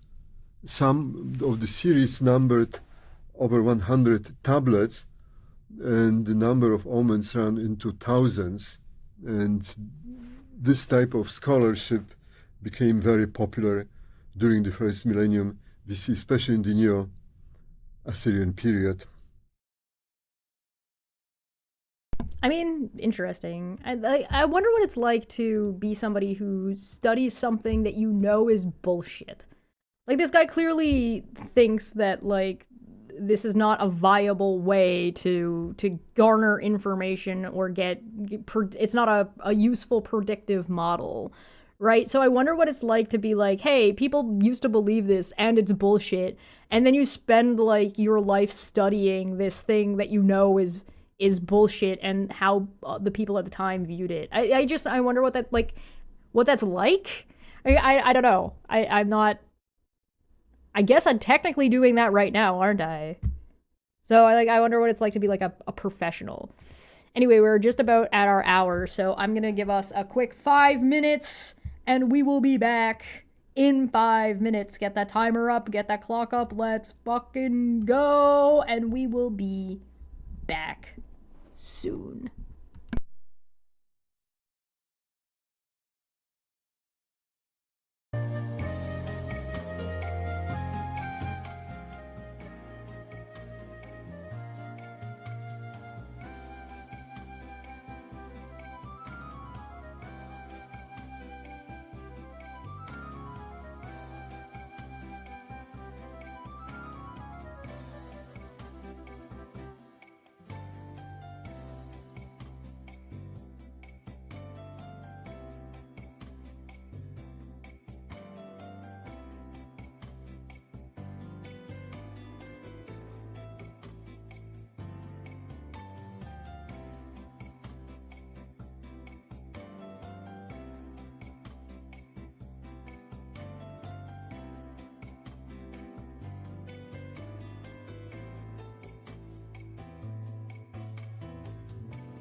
I'm getting really good at getting when 10 minutes is up. Or 5 minutes is up. Hell yeah, let's go. Are you guys ready for the next? We are on Ifa. Ifa? I don't know. Don't ask me to pronounce things. Alright, just... I'm already bad enough at English. This is a really weak spot for me. Alright, welcome back. Is everybody back? Are you guys ready? You guys ready for this? Consult an Ifa diviner. A special bowl-like tray and set of palm nuts to use as markers. An Ifa diviner with at least personnel is an Ifa diviner with at least 15 years of training. 15 years! Damn. Having memorized all of the passage of the Udu needed to interpret Ifa device outcome. You know, damn, that's like more years than a master's degree or a I don't know. I guess it's not more than your total education, right? So like, I guess nowadays the comparison is a little bit off because like you go to school from the time you're like 5 till you're like 18. So that's like what? You spend at least like 10 years. Right? So like 5, 6, 7, 8, 9, 10, 11, 12, 13, 14, 15, 16, 17, 18. Yeah. Right? That's 12. You spend like 12 to 13 years in school already, and then however many years you spend doing your if you do secondary school. So if you do secondary school, you get like another 4 years for like a bachelor's, right? So that's, what did I say, 13 years, 14, 15, 16, 17. So that's 17 years of school for just a bachelor's. And then if you go for like a master's, that's like another 2 years. So that's, what was I at? 17, 13, 14, 15, 16, 17. Yeah, 17, and then like 17, 18, 19. So that's 19 years, and then another 2 years for a PhD, potentially, if not longer. So that's, yeah, you spend like 20 years to get a PhD of overall fucking schooling. 12 years and we're still so stupid? Yeah, it's because we're like, so, okay, all right, hold on. Conversation time. We're gonna talk for a second. We're gonna talk for a second because this is a fucking thing, all right? This is a whole ass thing that drives me crazy. Our schooling systems in the Western world are not there to make you a smart or like good or like intelligent, good at thinking person. If school was there to make you good at thinking, philosophy would be like the predominant through line for our education, but it's not. And it's not because the goal of education is mostly memorization and like just general factoids within various fields of study. As opposed to like, if we were to take those 10 years to 12 years to 13 years and actually utilize them more effectively, and instead of like having them subject based, having them like conceptual based, you would have a so much more intelligent, so much more, we'd all still feel like we're stupid though. Like, to be clear, we would think like us would look at that and be like, wow, they're all really smart, but they would be comparing themselves to each other and they would think each other are fucking stupid.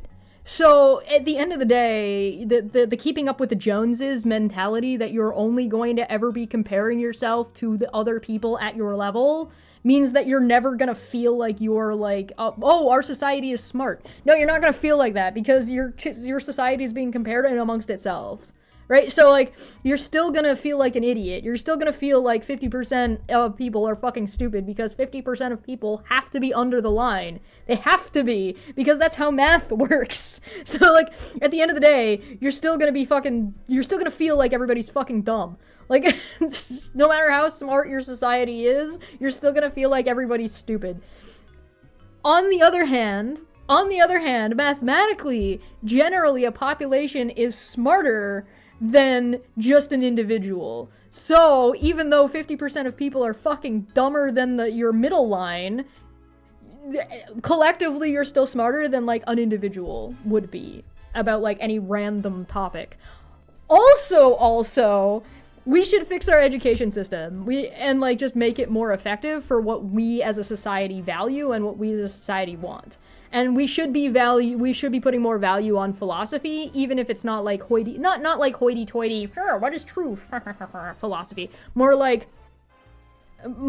living with philosophy, your day-to-day decision-making, critical thinking, things like that, and like that should be more of a through line, argumentation and rhetoric, and being able to answer and recognize those things, and yada yada yada. Then again, being able to recognize rhetoric isn't very useful for a factory worker, like for doing that job in particular. It's still good for you, the individual, but it's not necessarily helpful to your actual just your day-to-day job, right? So there are things that would be useful. Argumentation might still be useful, but like rhetoric maybe not as much, right? Depending on what you're doing. But anyway, I'm gonna get off my horse now. I'm sorry, I'm off my soapbox. Let's learn something.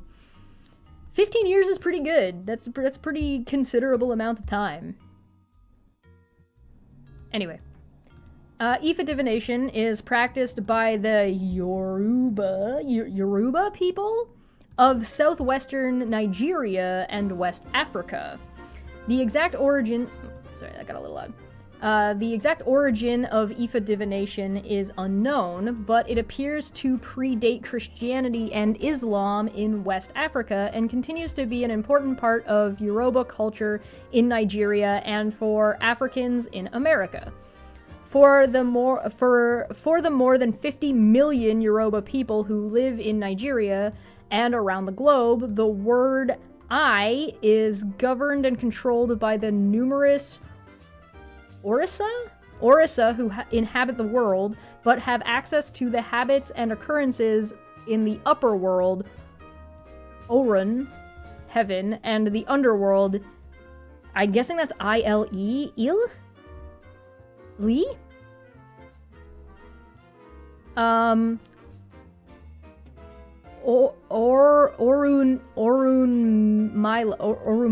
Orunmila, the god of divination, is regarded as one of the numerous deities, and Ifa is his divination process. Oh, okay. Alright, I understood. The occurrences, events, and activities are revealed to humans through the elaborate divination process of Ifa. Through Ifa, the role of the diviner, known as a Babalawo, is to help an individual or community to see what is in store for them in their day-to-day lives. The training to become a Babalawo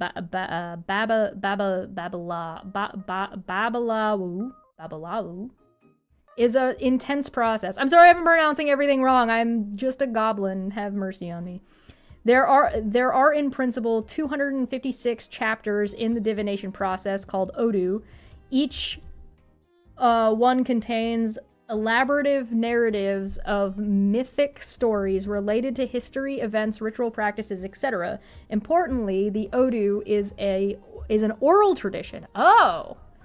And thus, the Babalawo in training must memorize all or most of the 256 Odu in order to be qualified to be a Babalawo.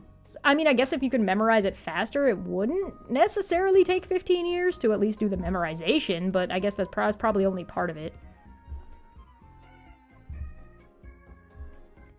A divination session between a Babalawo and the Inquirer involves paying homage to Orunmila and the other ancestral Babalawos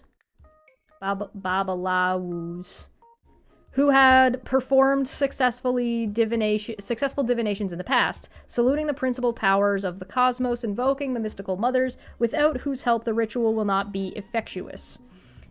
Then the diviner engages the Inquirer who takes a coin or paper touches his forehead, whispers his or her prayer and requests, and asks for the secret behind his problem to be revealed along with an appropriate solution.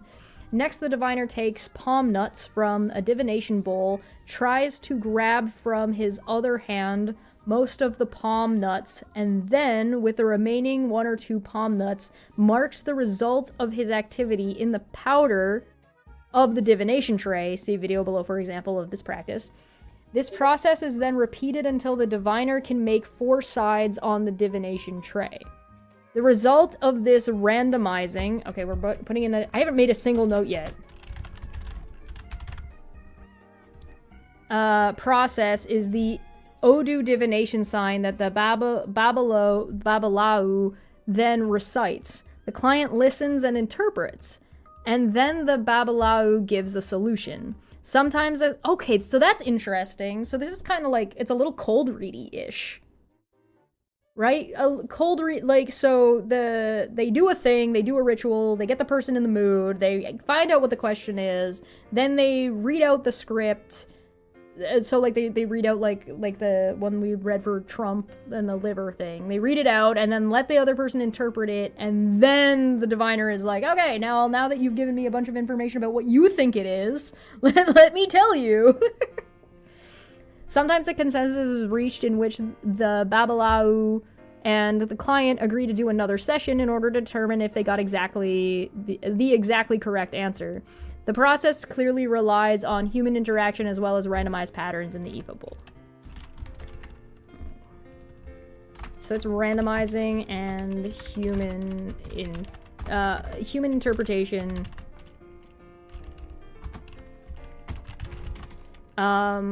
Between multiple diviners and inquirer. I don't like. I'm just gonna use the spell check. Inquirer. There we go. Timeline. Evidence for Ifa divination dates back to at least 100 CE.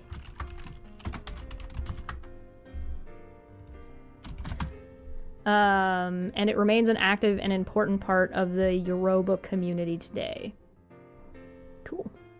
Meet the expert, Professor Jacob Olupona? Olupona? No, I'm not! I'm not just making up words. I'm trying my best.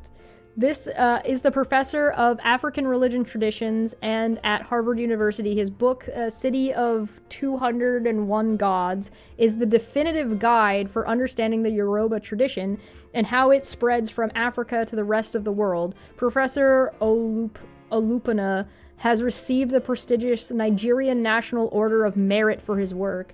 So if you're interested in this guy's work, here is the Amazon link, but you're gonna have to select your location.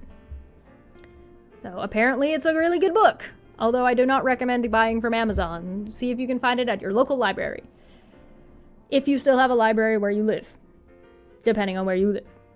All right, video time.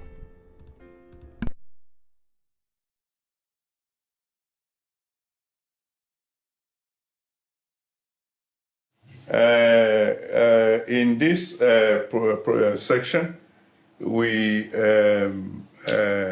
also have Professor Tayo Adishina in the Department of History at the University of Ibadan. Is the one helping us with the camera. And then we have Dr. Jegede, who is a specialist in indigenous medicine and Ifa divination process, who teaches in the African Institute of African Studies at the University of Ibadan. Now we have the Babalawo, who is the one who has come to do the divination section for us, and he is our Fayemi Babalawo Fayemi Abidemi. Like I said before, I met him a few years ago when we had a conference here on this campus. And then, of course, we have with him two Pardon? Iyanifa Fabukola Adeshakin. And the client, Yetunde. Okay, Yetunde Ajayi. So the whole section. Okay, so they're going to actually, if I'm understanding this video correctly, they're actually going to, like, step by step perform the ritual of divination on video for us. I think I would say is made up of the people here present. Thank you very much. This is a divination section. We are in the city of Ibadan, and we have come to do this recording with a Babalawo, a diviner. Incidentally, I just realized that he took part in one of the conferences I held here on interfaith dialogue and HIV AIDS. So he was quite important to that. So let's now see what the typical section is.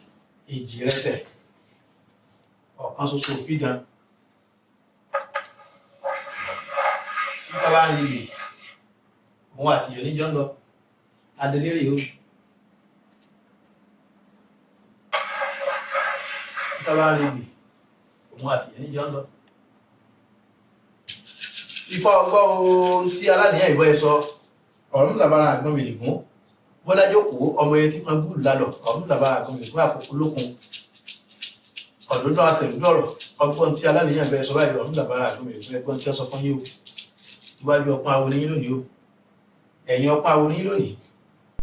I'm not sure if I'm totally understanding if this is an actual practice or if this is like just for educational purposes. So I'm not sure if this is them legitimately attempting to, like, as professionals and as diviners to actually do divination, or if they are just going through the motions. Like, if they said the word client, that as if this is like something that they do regularly and this is like their job and this is like their profession is to be diviners, like going to like a tarot card reader or somebody, or if this is like just for educational purposes. I think this is legit, like they are legitimately doing this, but I don't know for sure. I might not understand the translation properly. Olùmúlọ̀tún ọlọ́kan lósì àárín ọpọ́n ìtọ́ ilẹ̀.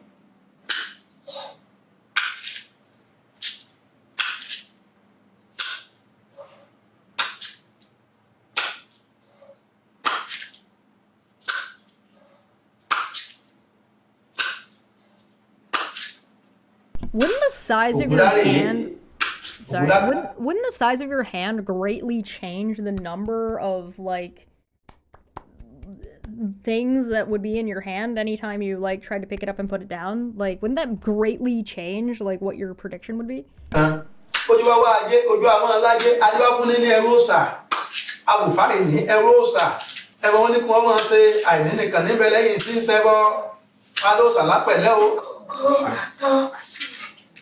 Sure. Ẹbọ ló kù báyìí o. Tí aládìyà yìí tó rú ẹbọ sí Ọ̀rúnmìlà àkórú ní ká sí ẹbọ ẹ̀. Ibi táyà ti fífá ní ká ti sàá. Ara egun. Dr. Jegede? Yes, sir. Would you like to comment on some of the things? Some of the translations, some of the ideas, and some of the concepts? Yes, this is an inquiry into the mind of a client who has specific problem that needed specific solution.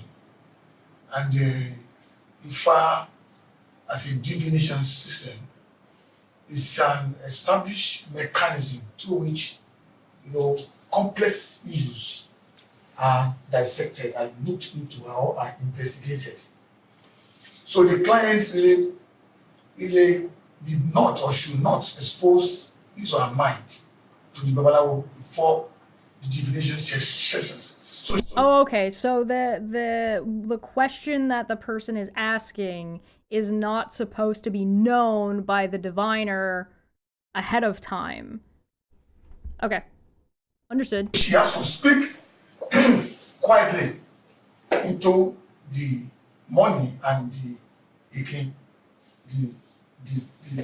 sacred Ifa kernel. And so It is pronounced Ifa.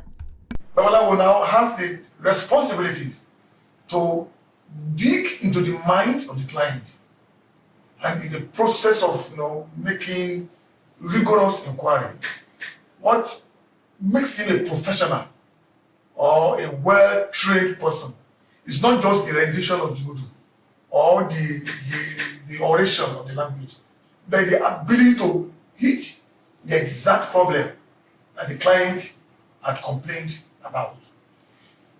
In this Odu, the Odu that came out is Obuyeku. Yeah, they're trying to. It avoids. It's avoiding. It seems to me that they're emphasizing that this relies on the integrity of the diviner. That the diviner is not supposed to be doing like magic. The diviner is supposed to be doing honest inquiry into what it is that they're actually asking, and like meditating on what the problem is and what the solution is, to garner a deeper understanding of whatever the inquirer's issue actually is, and how they can actually find a solution. So this does seem to be like almost like an extended meditation ritual, if I'm understanding what the professor is saying correctly. Ogbe on the right and Oyeku on the left. Many times, there could be a way by which the appearance of the Odu itself explains itself very directly. The Oyeku area, Ogbe actually would mean that Oyeku means that there is an effort to push them. Admittedly, this is a little bit hard for me to decipher because, one, I don't know these things, that's why I'm studying, and two, I do not understand a large portion of what they're saying, and there's not a translation for it. Sorry. If there is somebody who knows how to... Sorry. If there is somebody who does know how to translate this, by all means, hit me up. Get away. That is, Ogbe becomes the shield that is going to be, to take the responsibility of pushing away the impending death. So because Oyeku now is close to Ogbe, Ogbe will be helping to shield the Oyeku from all forms of evil. And the way the Babalawo explained or did the rendition, I was pretty good. It's Babalau, like with a better pronunciation than I have. showed clearly that the client had a kind of problem that could lead to death. Yes. But are coming to do division this time around, and if she's able to do the required sacrifice and the rituals, the death will be removed from her, and then she will escape definitely the impending death. And I'm particularly fascinated by the opportunity if I force the client to be able to attract all blessings unto herself, even without making any effort. And that's quite remarkable, He used the example of a lion who will urinate on a circle, and by that, all kinds of animals will come around for him to eat. And these are quite interesting. Yeah. There are obviously quite a number of metaphors that are involved in the divination process. The way he interpreted the relationship between Ogbe and Oyeku is interesting in the context of this divination, whereby in the context, Oyeku as a mythic figure became the one who had come to Ogbe, the diviner, to consult divination. And then through the process, Ogbe was able to determine what was wrong with Oyeku. And in the recitation of Ifa, where he suggests that one should not be too picky about things, one should be trusting, and that Ogbe did not trust Oyeku, the diviner. And so when it came to a hair point, Ogbe, the master diviner, decided that he will reveal to the client, Oyeku, what has been doing to protect him.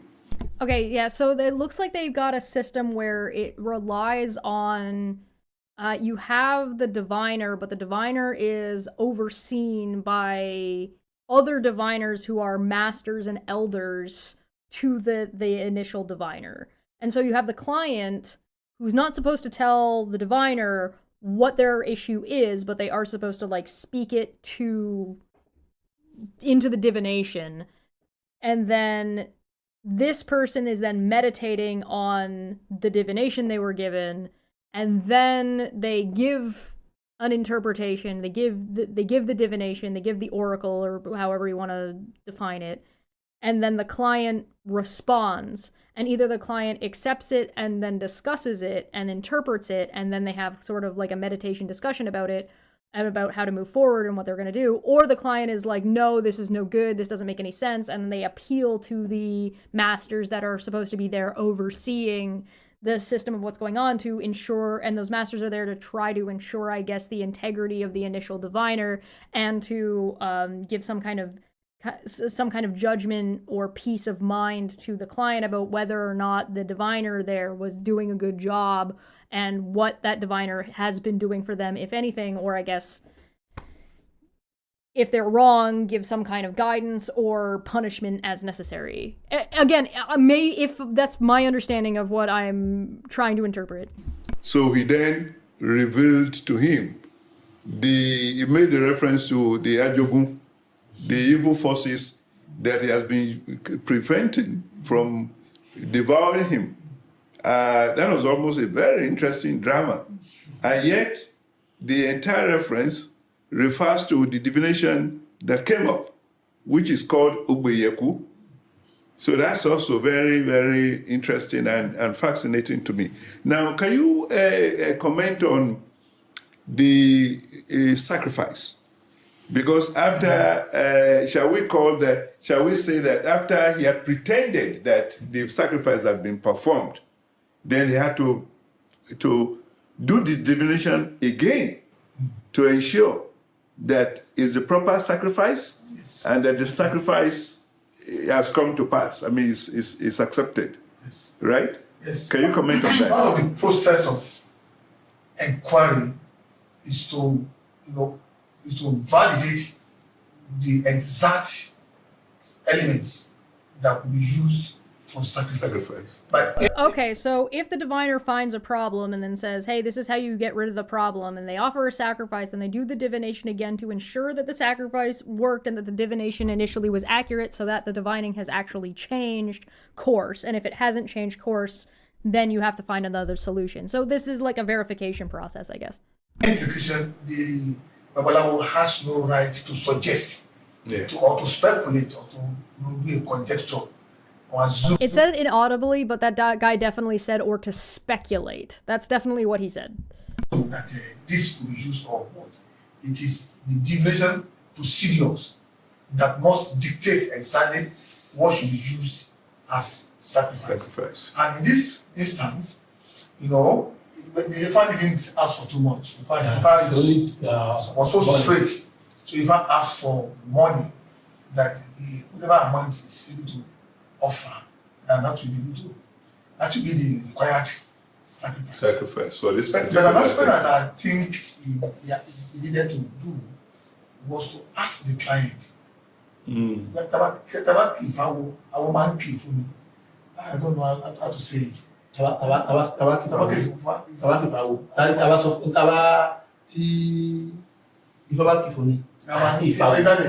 I expected that you should ask the client what's the issues, issues, so that eventually the true Babalawo is the client. Yeah. So you know, because she knows what she has come for. Yeah. So she has to. The Babalawo must be able to reconcile his recitations with the mind of the client. Yes.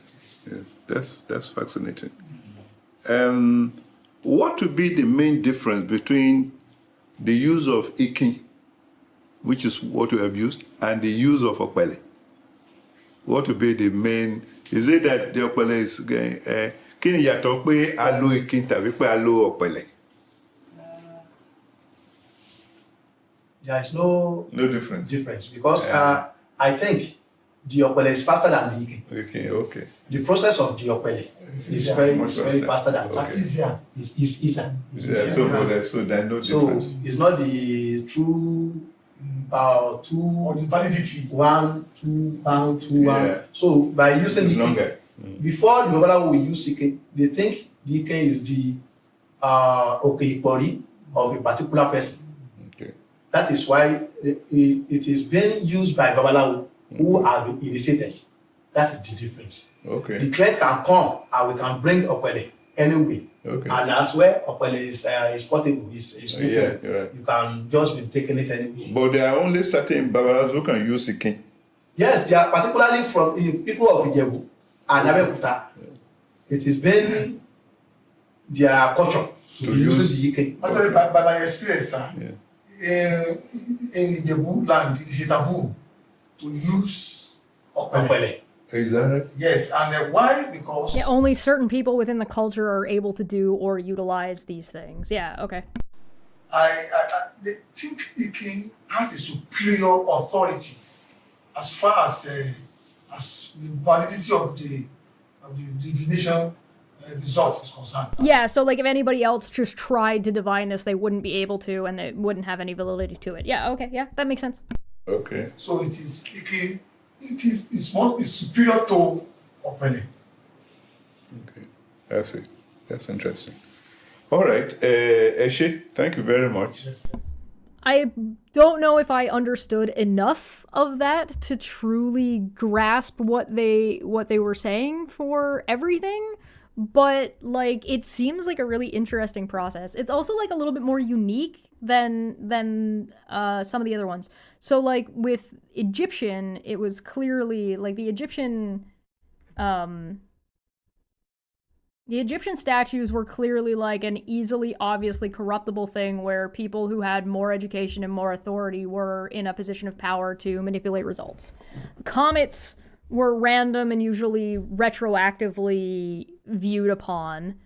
The casting lots is kind of randomized, right? The Aztec rituals also use a little bit of deterministic, like anything that's using astrology seems like it doesn't have a whole lot of discussion. It's more dictatorial, where this one is, Ifa is definitely the most unique so far, as in it is actually like a meditative conversation between the diviner and the inquirer, with not only follow-up to have like to do a second divining to see if the actions that they've taken in response to the initial divination was accurate or a good action to be taken, but also with like a council of elders that can be consulted if the inquirer was not happy with, or there was little to no success in the initial or follow-up divinations.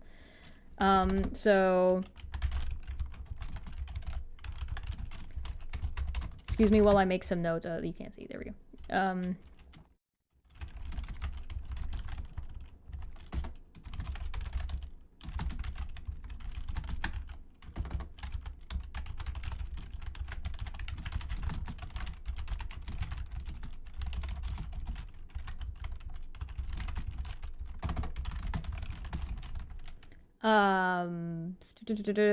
Taking place to ensure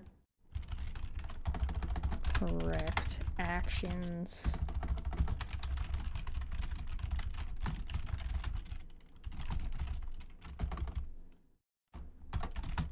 And a complaints department.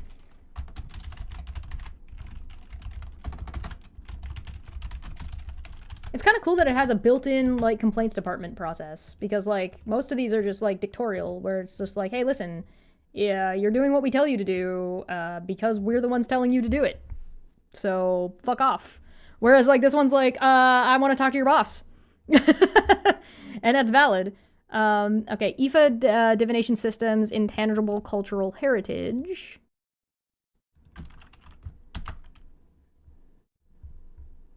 Oh, this isn't too long. We can probably read this. Yeah. The Ifa divination system, which makes use of an extensive corpus of texts and mathematical formulas, is practiced among the Yoruba communities and by the African diaspora in the Americas and the Caribbean.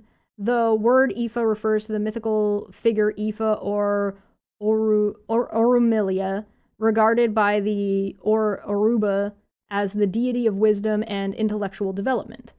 In contrast to, I mean, it's nice to have a deity that is like your god of knowledge, basically, god of wisdom and knowledge. It's nice, like, not every culture has one of those. Looking at you, Christianity. In contrast to other forms of divination, I take that back. Christianity has a divine being of knowledge, and it's the devil. So, I mean, maybe we should reconsider our options. When your entire religious doctrine is based on the concept that knowledge is evil and access to knowledge is evil, it's gonna build in a really negative connotation and a negative view to education in general, which is, I mean, problematic, let's say. In contrast to other forms of divination in the region that employ spirit mediumship, Ifa divination does not rely on a person having oracular powers, but rather on a system of signs that are interpreted by a diviner, the Ifa priest or Babalau, literally the priest's father. The Ifa divination system is applied whenever an important individual or collective decision is made. So instead of relying on an oracle of somebody with divine intervention, we are instead relying on our math as best as we can. Our math and mediation. An Ifa literary corpus called Odu consists of 256 parts of subdivided into verses called Isi, whose exact number is unknown as they are constantly increasing. There are around 800 Isi per Odu. Each of the 256 Odu has its specific divination signature, which is determined by the Babalau, using sacred palm nuts and a divination chain. The essay considered the most important part of an Ifa divination are chanted by the priests in poetic language. The Ise reflect Yoruba history, language, beliefs, cosmovision, and contemporary social issues. The knowledge of Ifa has been preserved within Yoruba communities and transmitted among Ifa priests. Under the influence of colonial rule and religious pressures, traditional beliefs and practices were discriminated against. The Ifa priests, most of whom are quite old, have only modest means to maintain the tradition, transmit their complex knowledge, and train future practitioners. As a result, the youth and the Yoruba people are losing interest in practicing and consulting Ifa divination, which goes hand in hand with growing intolerance towards traditional divination systems in general. Interesting. Feel free to read this yourself if you are interested. There is the citation. The next one is Ifa divination app for iPhones. Well, I don't have an iPhone, so I can't do this. But if you are interested, didn't they just say they had limited technology and limited... Did I not just read out loud that they have... Ifa priests who are quite old have only modest means to maintain the tradition, transmit their complex knowledge, and train future practitioners. And literally the next thing they gave me was a fucking iPhone app.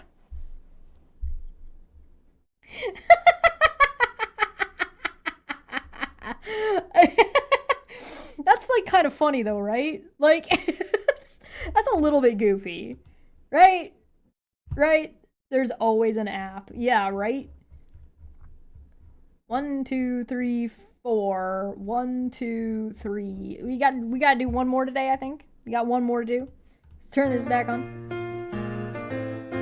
Do do do do ba do do do do do do do do do do ba do boop.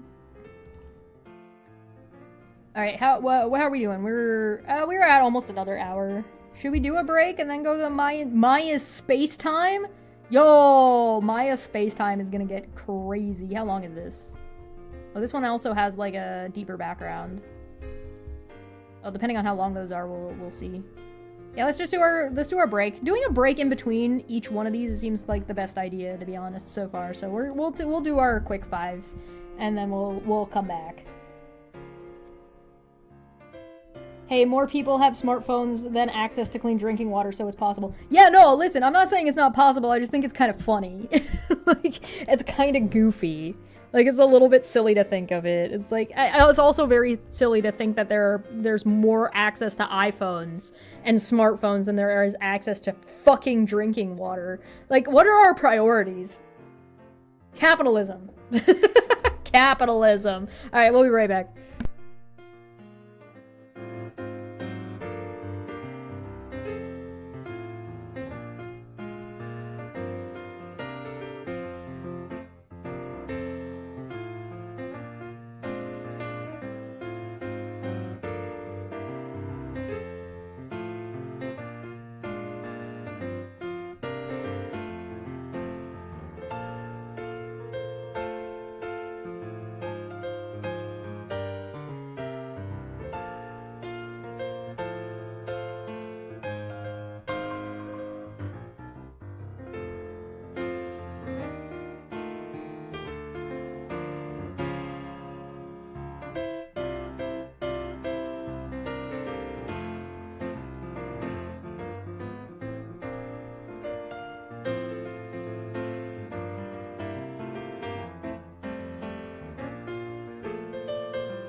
And we are back. I do have some herbal tea on the way. It's peach. Actually surprisingly good. Alright, we're gonna put our new note here. Next thing is Maya Space Time. Cool. Alright, so we're gonna do Maya Space Time, and then what else do we have? Then we have Oracle Bones, Oracle Delphi, Roman Augury, Tarot, and Tasseography, which looks like it's reading tea leaves. So, we'll probably do those last 4 all in one day. It won't be tomorrow, though. I have a show with Dapper, FTFE, and Planar Walk scheduled for tomorrow. You should be able to find it on FTFE's channel or Planar Walk's channel. So I'll be over there.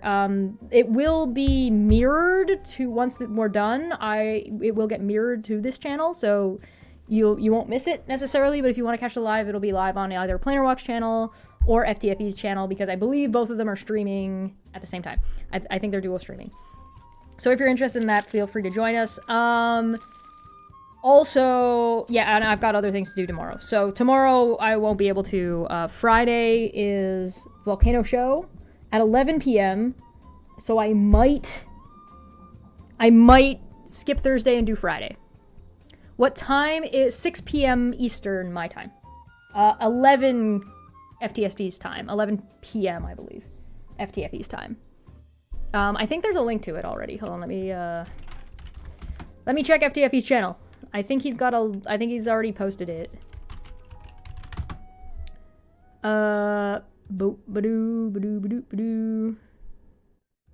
Upcoming live streams? Do we have upcoming live streams? Motherfucker, he told me that he fucking was uploading it. He has not scheduled it yet. Liar! He lied to me. Let me check Planar Walk.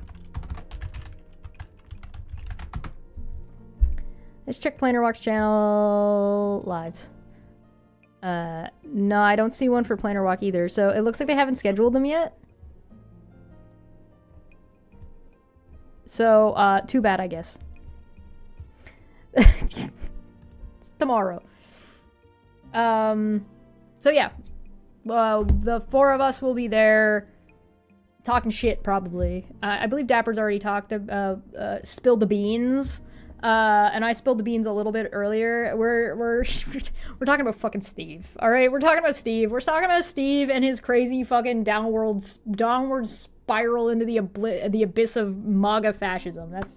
That's what we're talking about. So, I guess everybody who does more of like the science side of debunking has gotten kind of sick of his bullshit political rhetoric, seems to be the case. And they called me, because of course they did. Of course they did. Of course they called me. Why wouldn't they call me? I should go grab Crenshaw's fucking Steve. Anyway, alright, Maya Space Time. That's what's up. That's what's up on Thursday. So I won't be doing this on Thursday, but I might on Friday. If I'm not on Friday, then it will be next Tuesday and Thursday as well. So we're gonna try for 3 days. If I don't on Friday, I probably will go for a Saturday stream as well. So these are gonna be a little bit haphazard while we slowly sort of get into a routine of it. But we'll get there. We'll get there. Just make sure you hit the subscribe button and the bell. And, you know, we'll be doing it. Alright. Maya Space Time. How to seek prediction. Visit a priest/calendar expert. Example equipment. Mayan calendar. Personnel. Priest trained in interpreting meaning of dates. The Mayan civilization of southern Mexico, Guatemala, Belize, and western Honduras developed as early as 2000 BCE, but the major kingdoms rose and fell between 300 BCE and 1250 CE. Though even the classic Maya c. 250 to 900 CE cities were never part of the unified empire like the 15th century Aztecs. Rather, Mayan kingdoms formed alliances and regional city-states that competed and cooperated with each other over the course of nearly 3 millennia.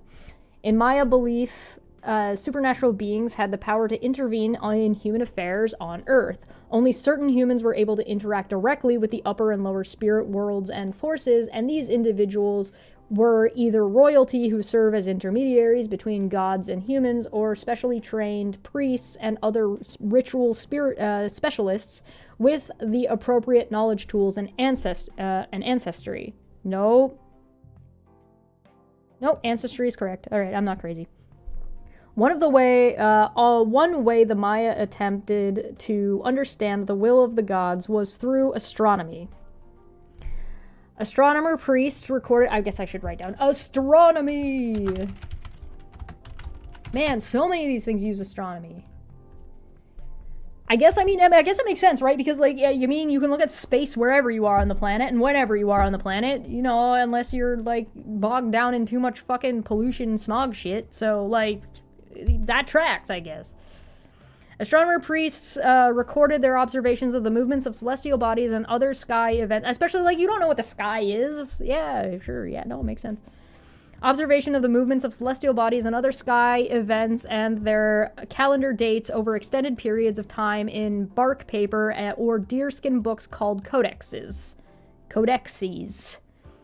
that were passed down over centuries. Over time, these evolved from observations of data to theory in the form of astronomical tables designed to allow priests to predict future similar events. I wonder how much of this is, like, correlation to history and humans being predictable in themselves. Like, history repeats itself, right? People do the same things and have the same habits. Human beings, collectively as a group, are relatively predictable. So, like, given certain stimuli, people will do specific things. So, like, how much of, like, oh, the same thing happening while also calculating what the sky looked like at the time is just actually a correlation as opposed to a causation, given, like, enough observation time. You know what I mean? It's like, oh, people are fighting more often in winter, or people are fighting less often in winter. And it's like, okay, well, yeah, because it's cold and nobody wants to be outside. You know what I mean? And that, like, has less to do with, like, where things are in the sky and more to do with the temperature than it actually, right? And the temperature's incidental, you know what I mean? I wonder.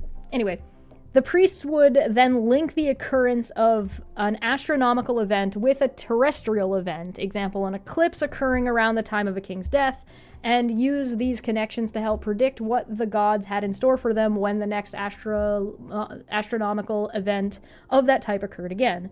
The Mayan system's reliance on celestial phenomenon is reminiscent of the purely astrological predictive systems popular today, in that the deterministic motion of celestial bodies is linked to an otherwise human interpreter-oriented predictive system. So we're just gonna go... I'm just gonna copy and paste this whole chunk in, because that is... yeah, that basically, yes, that's the information I want.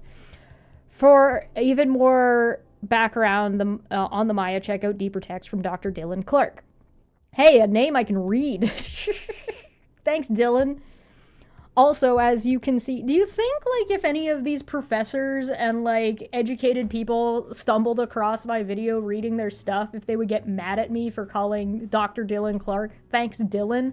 Like, do you think they would be mad? I don't mean to be, like, I'm not trying to be a dick.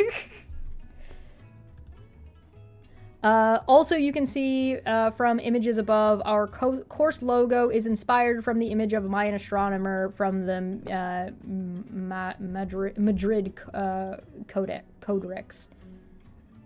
The height of classical Mayan society was from about 250 CE to 900 CE. So we're going to put that in.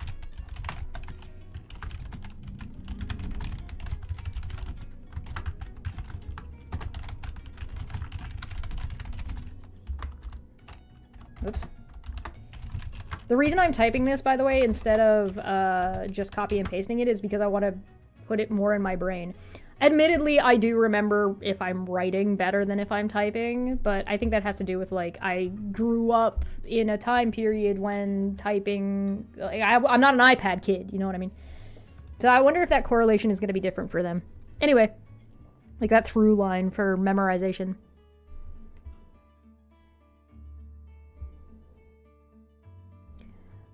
Meet the expert, Dr. Dylan Clark. The Diviner's Guide expert on the Maya is Dr. Dylan Clark. Dr. Clark got his PhD in anthropology at Harvard, where he studied under Dr. David Carasso. Hey, this is the guy we saw before. This guy was one of the other doctors that we looked at earlier. Dr. Clark's research is on Maya culture, and he has gone on numerous excavations to the port area of Isle Cerritos in Yucatan, Mexico, in order to better understand Maya life there from 800 to 1250 CE. Dr. Clark is an adjunct assistant professor of anthropology at the University of North Carolina, Asheville, and he was also a teaching fellow for PredictionX. Dylan's contributions to helping develop this course were numerous, and we are greatly in debt to his help. Thanks, Dylan.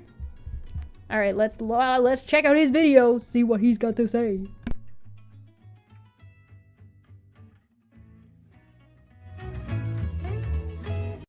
In this class, we've been talking with Professor Carrasco about the Aztec and the way in which they viewed different omens, such as comets, that were later interpreted as being related to the Spanish conquest. From an anthropological perspective, we have to keep in mind that the way in which people... This guy's got an earring. I don't know why that's something I noticed. ...understand the world around them, including astronomy, is very much contingent on culture. The way we see and interpret constellations, or how we interpret the sun and the sun's movement in the sky, can be very different depending on the culture that we are a part of. There's actually a specialization within anthropology which studies the astronomy of different cultures. In all Native American societies, the study of the sky was very important. Comets, moon phases, equinoxes, and solstices, all of these were significant. Eclipses were significant signs of political upheaval for the Mesoamericans. I mean, I think a lot of like major astronomical events, like things like the solstice, like things like eclipses, solar or lunar, are full moons and new moons are all useful information for people in general. So I don't think it has a whole ton of predictive power necessarily, especially not in modern day, because we don't really base anything off of it very much anymore. Or because like our technology has enabled us to not have to care about whether or not there's light from the moon available to us or not. So, but at the time period, like these pieces of information, these astrological pieces of information were useful, not necessarily as much for predicting who the next king should be, but for being able to predict safety, or useful pieces of information about like how long is night going to be when the length of how long the night or day is changes. So like the longest day, the longest night, when do we harvest, stuff like that. Particularly seasonal things like we saw with the Nile River flooding at around the same time every year, and using the stars to indicate what time of year it was, or as well as for navigation, right? Which I think somebody mentioned yesterday while we were here. It's the using of celestial bodies to navigate at nighttime. So, or like in the desert or on the ocean, right? So, anyway. Venus appears as one of the brightest stars in the sky, especially in the tropics. So Venus and the observation of its movement across the sky was very important for both the Aztecs and especially the Maya, and the Pleiades as well. In our culture, we don't really perceive this star group as... Generic for 5 said, "Why am I looking at a serial killer's manifesto on screen? How did you get my manifesto?" No, we're looking at Maya. We're looking at the Mayan calendar. But for the ancient Mesoamericans, this constellation was called the marketplace and was particularly significant. It's really all about how different cultures understand the universe and their place within it. In pre-Columbian Mesoamerica, they saw the universe as being structured hierarchically in layers. There were 13 layers of the heavens and 9 layers of the underworld, and the Earth actually fit in both the upper and the lower layers. Within the 13 layers of the heavens, different celestial bodies... I like the idea that there are portions of the Earth that are just straight up in hell. that you know what I mean? Like, that seems to, like, it makes sense to me. Like, I think that tracks. I think that there are some places on the planet that this is hell. We're in hell. Bodies occupy different layers. So, for example, the sun had its own layer, while Venus, the moon, and the clouds were each in different layers. Each of these levels was associated with a different god, supernatural beings, forces, and even colors. This is a very different conceptualization of the way in which the universe was structured than, for example, the Western European idea that the universe is conceived as orbital or spherical.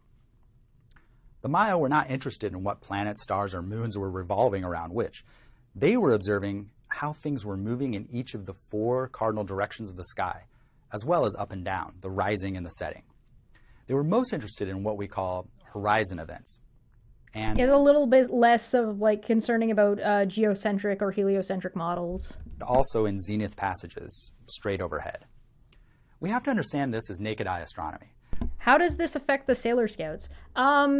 So I would suspect that the way that affected the Sailor Scouts is that the hierarchy of who's the most powerful Sailor Scout and who is, like, in the considered the upper or, like, the lower, like, who's in heaven and who's in hell of the Sailor Scouts would change, right? So, like, Sailor Moon would probably not be the strongest. And I mean, realistically, even in her own lore, her being the strongest sailor doesn't really make very much sense. And the person who would likely be the strongest Sailor Scout would either be Jupiter or Venus. And Pluto, Neptune, and Uranus wouldn't even exist. So then you would probably have something like, from my understanding of what he's describing, probably Mars and Saturn maybe would be considered the lower as opposed to the upper heavens. Maybe, if I'm understanding his layout properly. I don't know about Mercury. I'm not sure where she would fall. The Maya didn't have telescopes to look at some of these celestial bodies. Instead, they viewed the movements of the stars and the planets using landmarks, such as mountains or the sea. For the Maya, these movements paralleled the natural cycles occurring in all parts of life, including mythology. In this sense, astronomical events were the physical manifestations of gods, eternal mythological events or actions that played out in the spirit world. Rising and setting events and the change in the position. Generic said, I adore you for having a valid answer for my for that dumb question. Mars legs for life. Shout out to Mercury Bubbles. I do. Mercury and Mars are probably 2 of my favorite sailors, but we cannot not talk about fucking the real ones. The real ones.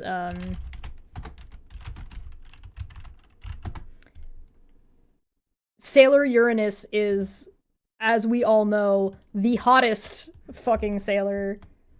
Sorry, let me just get distracted for a minute. This bitch. Hot damn. All right. Listen. I want to be with her. I want to be her. We don't need to talk about that, all right? I have a type, and we don't need to talk about it.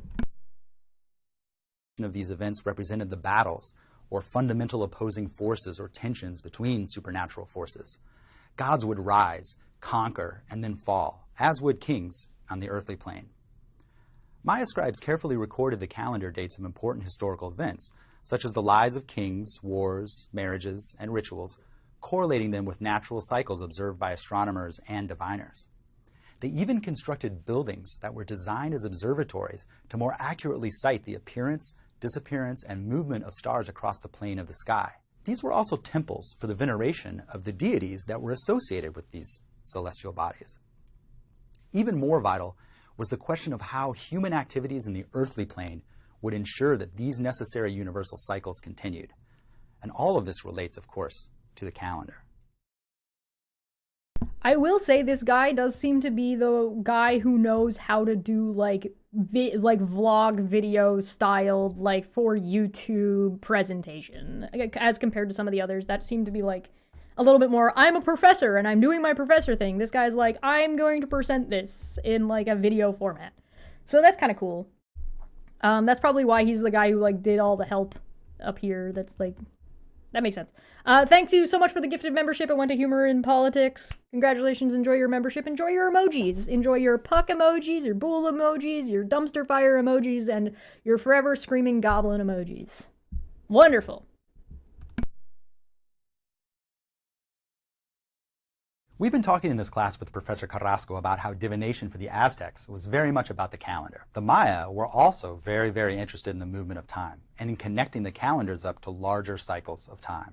Astrological beliefs were attached to each. I don't hate that idea. Like, I think we do that now. We hook up events and we correlate them to the time period that they happened in, and then we also, like, use that as a predictor. You'll notice that, like, fashion,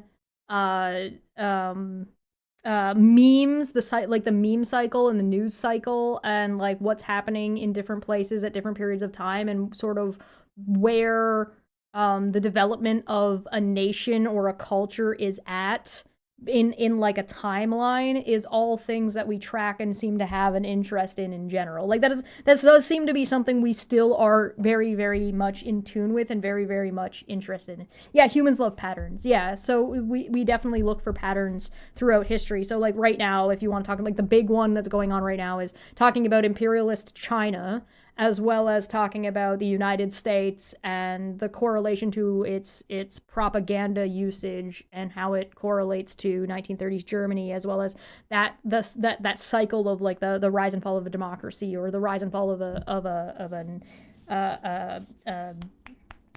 an imperial sort of mindset, and how that kind of like corrupts over time, and like late stage capitalism and stuff like that, and like the rise and fall of Rome. People have likened it to that. So like we'll take things that are happening now and compare them to things that have happened before, and some things will be applicable and some things won't, and some things will be more applicable. Like there will be times in people. I really, really, really do hope that somebody who's more politically educated than I am spends some time a handful of years from now and goes through and looks at the differences between the way the United States held their elections, the most recent election, the 2024 election, versus the way Canada held its election, and sort of like the difference of the mindset of both the people at the time and the way it was approached by the politicians. Because I think there's like a lot of like comparing and contrasting notes you can make between Donald Trump and Mark Carney, as well as between Kamala Harris / Biden and the DNC, and Pierre Poilievre. Like you can make like there's a lot of like connections and comparable points there that I think would be very, very useful and educational for people in the future. I think it's one of those things that needs to be looked at in retrospect to be able to get the most value out of it. But I do hope that somebody who's like somebody who's better than I am does it, and somebody who's more educated than I am does it, because I just think it'd be worthwhile. Let's talk about the real patterns, the correlation between the plot of America and the plot of Skyrim, and why I'm not the Dragonborn. Yeah, well, you know, China does a lot of rise and fall over history. Yeah, there's a lot of Chinese. I think we can learn a lot more from Chinese history than I think we give it credit for in the West. I think if we studied a little bit more of Imperial China and the rise and fall of different dynasties, and like the position of the people at the time and what the mindset was of like the social aspects of it, I think we could probably learn a lot and maybe avoid a lot of pitfalls in the future if we paid a little bit more attention to it. But I think that, again, I think that's the kind of stuff that happens and we learn over time, and as we get more access to that information. And China is a little bit like isolated in what it makes available to everybody else and how much history we can really garner from it. But like, I think that the information is valuable and it's there, and I think historians and people who study politics could learn a little. I think there's a treasure trove there that I don't think is being normalized or utilized to its full potential. Anyway, sorry, back to astrology. Each of the days within the ritual calendar. In some ways, for the Maya, divination is really a question of numerology. They're looking for the relationships between the 365-day solar calendar and a 260-day divinatory calendar, and the number of days of agricultural cycles, political events, rituals, and various types of celestial movements. They're seeking the intersections that tie all of these different numerical groups of days together. In this way, the cosmos was connected to all of the events that were also taking place on the Earth plane. In addition to the 260-day and 365-day calendars, The Maya also recorded dates in what we call the long count. This was a count of the number of days and groups of days from a specific starting 0 date. As time rolled on, this was like a continuously revolving odometer, where the number of days would shift into larger periods. When one period ended, another would begin. When numerical patterns of days for the movements of celestial bodies corresponded to the calendrical periods and the long count, the Maya believed this was very significant. December 20th, 2012 AD in our calendar, for example, was a period ending date in the Maya calendar. It wasn't the end of the world, but the flipping over of the odometer. A large group of days ended and a new, larger one began. It is meaningful only in the context of all the other cyclical changes that were taking place on Earth. I mean, I guess that makes sense, but I would also point out that, like, it seems to me like a lot of these ancient predictors or older models of divination or systems seem to all try to take a larger view, as opposed to what we use now, which does seem to take a more narrow individualistic view and like a shorter time period view, which I think is I think that's a massive mistake. I think if you're hiring a politician, they should be able to take a long-term view of what is the goal for the country in the next 50 years? What is the goal for the country in the next 75 years? What is the goal for the country in the next 150 years? Where are we going? Because you can't think in terms of, in 4-year terms or in one lifetime terms even necessarily, because you have to, like, you're dealing with a country which is older than the length of time you're thinking in. So, like, that doesn't, countries aren't people. So it doesn't make, I would say the same thing about business. I think it's foolish to think in the short term for your business. Unless your goal is just to make a quick buck and get out, that's like kind of scammy and cryptocurrency rug pulley, right?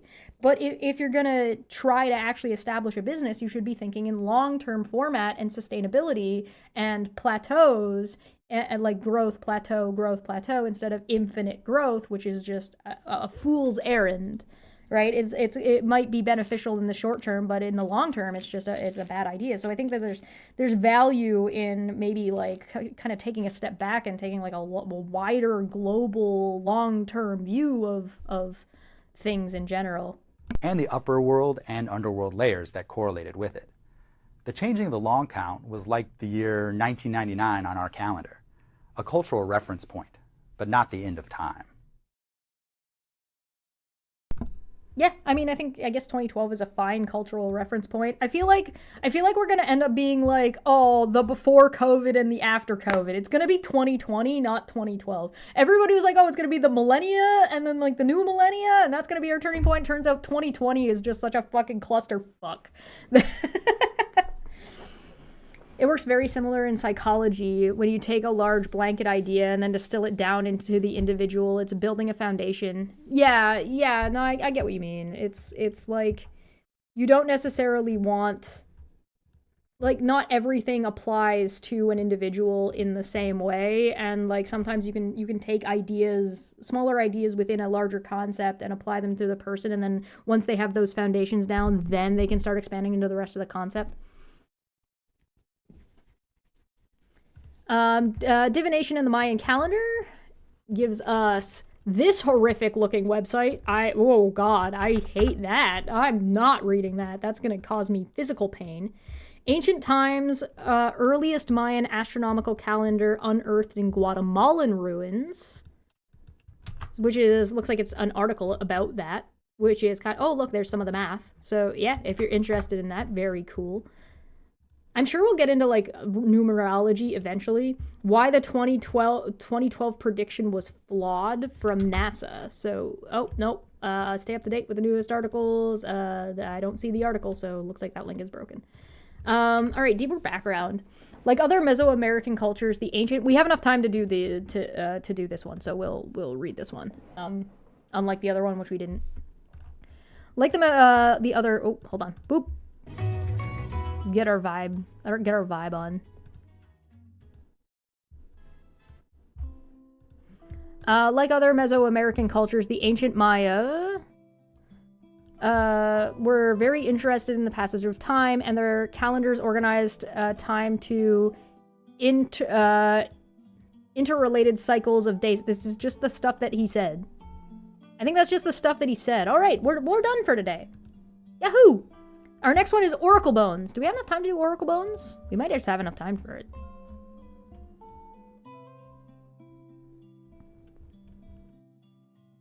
Let's just do Oracle Bones. We're just gonna do it. We got enough time. I can pull this off. I can do it. I can do it. I believe in me. Oracle Bones. The bones. How did I fuck that up? Oracle Bones. There we go. Oop.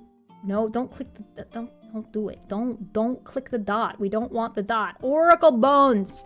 How to see a prediction. Find an expert interpreter who can crack bones with heat and interpret the cracked meanings. Example equipment. Animal bone or shell, often turtle, instrument to apply extreme heat. Personnel. Trained expert in bone burning. Alright, seems pretty straightforward. Oracle Bones. Animal bones used for osteomatic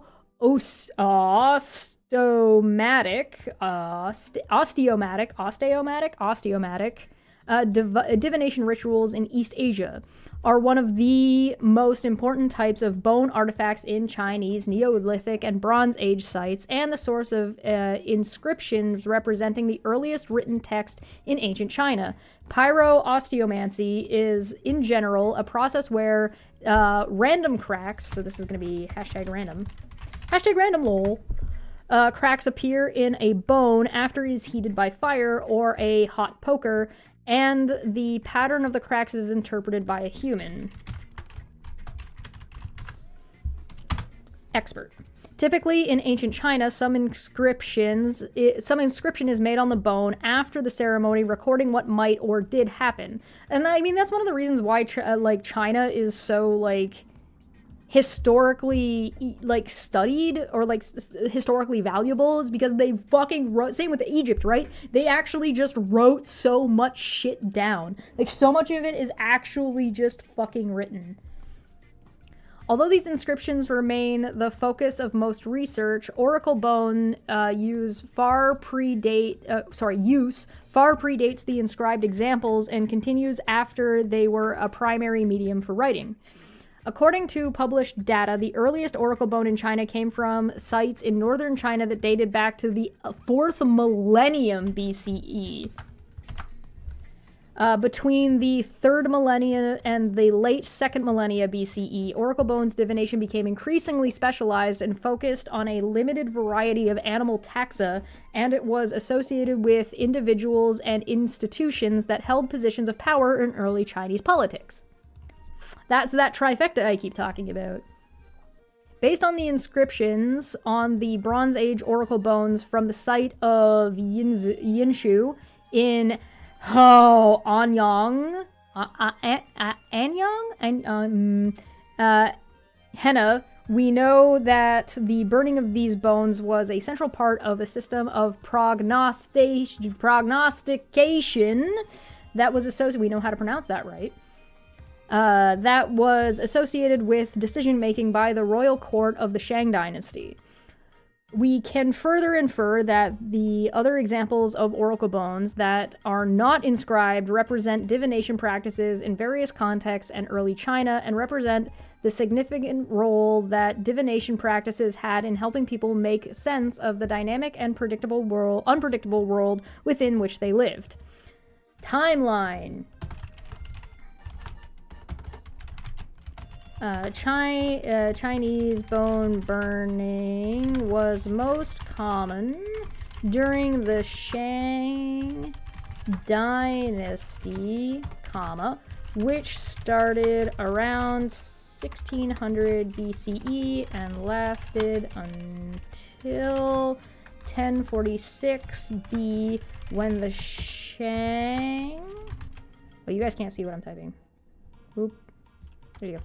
Shang was replaced by the Zhao dynasty. I don't know if I'm pronouncing Zhao properly, but I apologize. I'm doing my best. Meet the expert, Professor Rowan Flad. The expert in the Diviner's Guide for Chinese Bone Burning is Professor Rowan Flad. The John E. Hudson Professor of Archaeology in the Harvard Department of Anthropology. Professor Flad's research focuses on late Neolithic and early Bronze Age Chinese archaeology and anthropology, and he has gone on numerous excavations and digs in China. His most recent book, Ancient Central China Centers and Peripheries Along the Yangtze River, Case Studies in Early Societies. All right, here's the title. So if you want to look it up and check out this book at your local library or bookshop, by all means feel free, because fuck Amazon. Does this go to Amazon? Yeah, it does. That's what it looks like though. So if this is what you're looking for, if you're looking for this book. Fuck Amazon. Anyway, all right, let's take a look at what this guy has to say.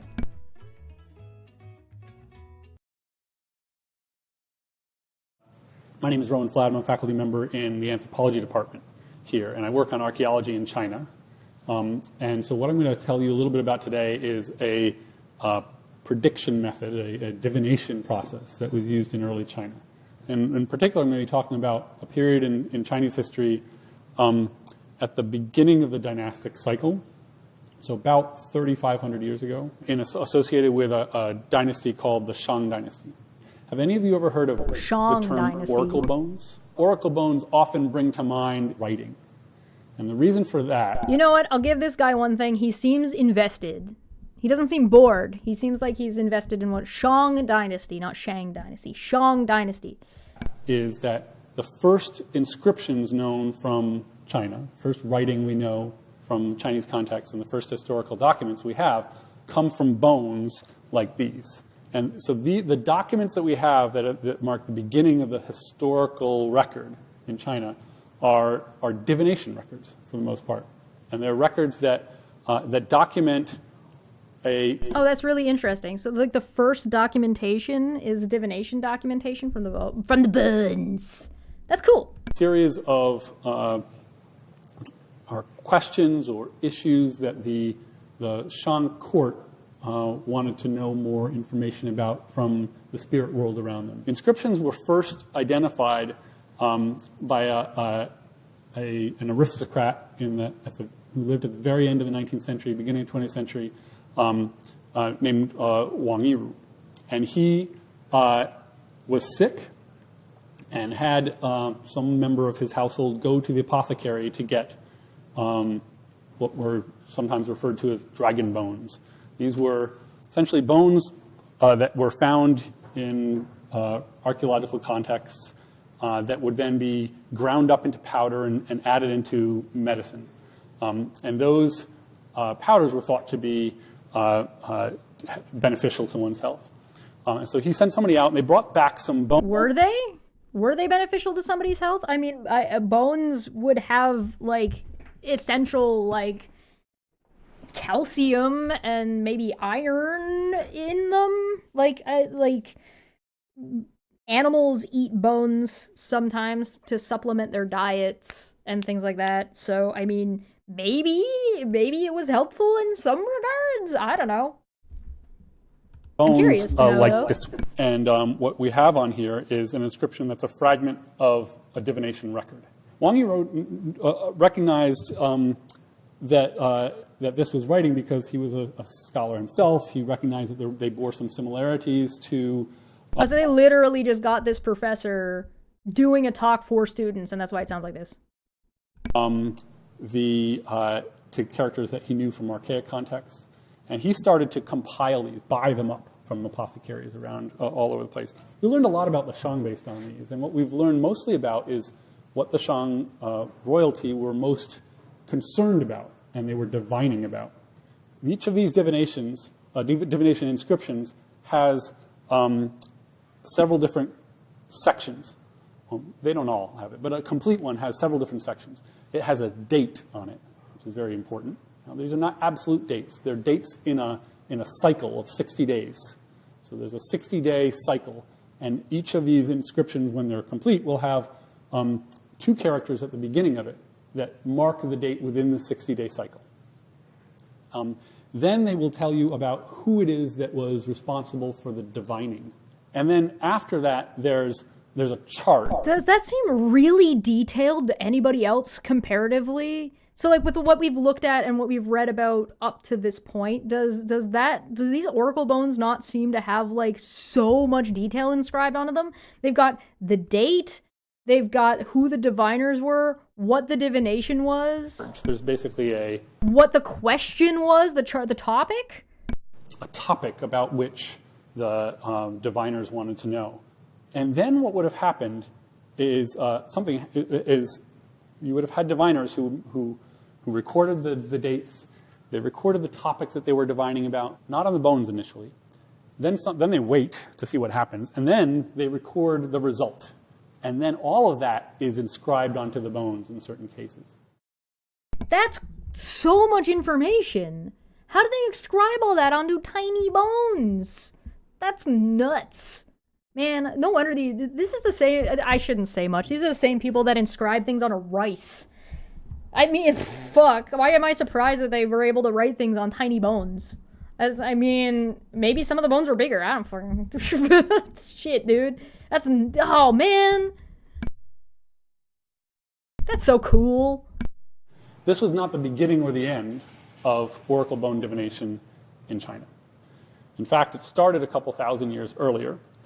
We have archaeological evidence from at least as late as the 3rd millennium BC. In the early stages of divination, so during the late part of the Neolithic in China, when this type of pyrosteomancy, which is a fancy term for pyrosteomancy, for fire-based divination using bone, pyrosteomancy took place. The earliest pyrosteomancy was used shoulder blades. They start to prepare the bone by taking off the spine, and then even preparing some marks, some divination holes into which a hot brand could have been placed. But as the role of this type of divination became more important in the associated society, there was increasing efforts to control the effects. Where you see this pair of holes, you have a long chisel mark, and then on the side of it, there's a more shallow drill mark or hollow. What they would have done is put the burner, the poker, right onto that shallower hollow, and then that would cause a crack that went both along the deeper hollow and then under the shallow hollow. So this is the plastron of a turtle. The plastron is the breastplate of a turtle. Many of these inscriptions have a positive and a negative version on the same bone. So you'll have crack making on a particular day by a certain individual.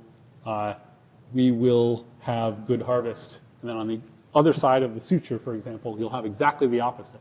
Crack making on that same day, a certain individual, we will not have good harvest. When these were used in the more kind of advanced stage of this divination, was they would first flatten them.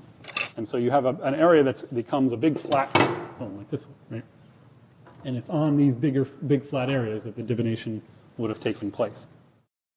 That's so interesting.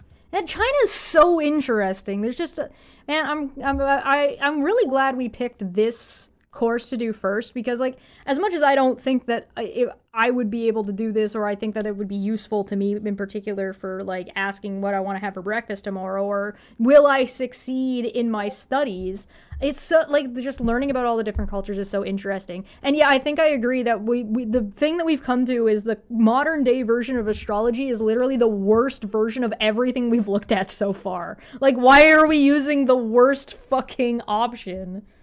Yeah, world history is really cool. The people who were invested in this type of divination were living in a city where a huge amount of resources were being spent on creation of bronze objects using extremely hot temperatures. There would have been a great deal of knowledge about the control of fire.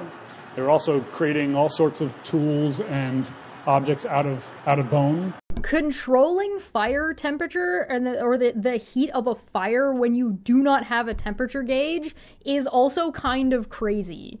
Like, you can intuitively do, like, control, like, the heat of a campfire, maybe relatively easy. I think a lot of people would probably be able to, like, intuitively do that a little bit.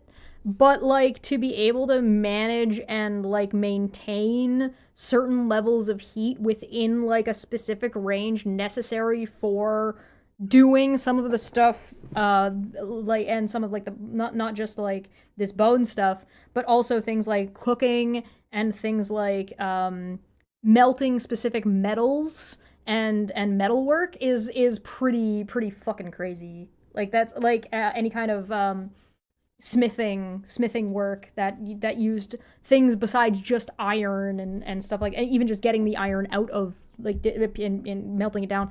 It's all crazy. Like, humans have done some wacky shit. It's like every time I, like, talk about history and I'm like, hey, yeah, you guys remember that humans invented fucking pulling out our wisdom teeth and surgery before we invented anesthesia? Because humans are fucking metal like that? Fucking crackheads? We're crazy. Humans are nuts. I don't know, fucking, we do crazy shit, dude. I don't know. What hopefully this has demonstrated is not kind of the trivial thing about that you can burn bone, but rather that this is kind of difficult. And there's a lot of specialized knowledge involved in how this divination process and any other divination process work. So this whole process of development from this is so cool. 5,000 years ago till 3,500 years ago, this 1,500-year process of increasing complexity to the way in which this divination practice took place. It was the result of a series of experiments and attempts by diviners to use the knowledge they had about the medium that they were using to... The amount of study that goes into all of these divination practices, like the ancient ones, not fucking modern day astrology. Like, again, we're back to modern day astrology just seems like watered down bullshit to me. But, like, the amount of study that would have had to go into bone reading and, like, the amount of, like, technical knowledge you need, as well as, what was the other one with the Mayan, as well as, like, what was that other one we looked at? I gotta check my notes. The IFA. The IFA is crazy. Like, the amount that you have to, like, memorize and learn and know is, like... So it's so much. It's just so much information. Make the process more predictable in a way that they could then communicate with other diviners about what it is that they were interpreting. And then it sort of stopped archaeologically in sometime between 1045 and 1049 BC. That's kind of weird. A group called the Zhou, together with some collaborators, overthrew the Shang, and they become at least nominally, the polity and power for the next 1,000 years almost.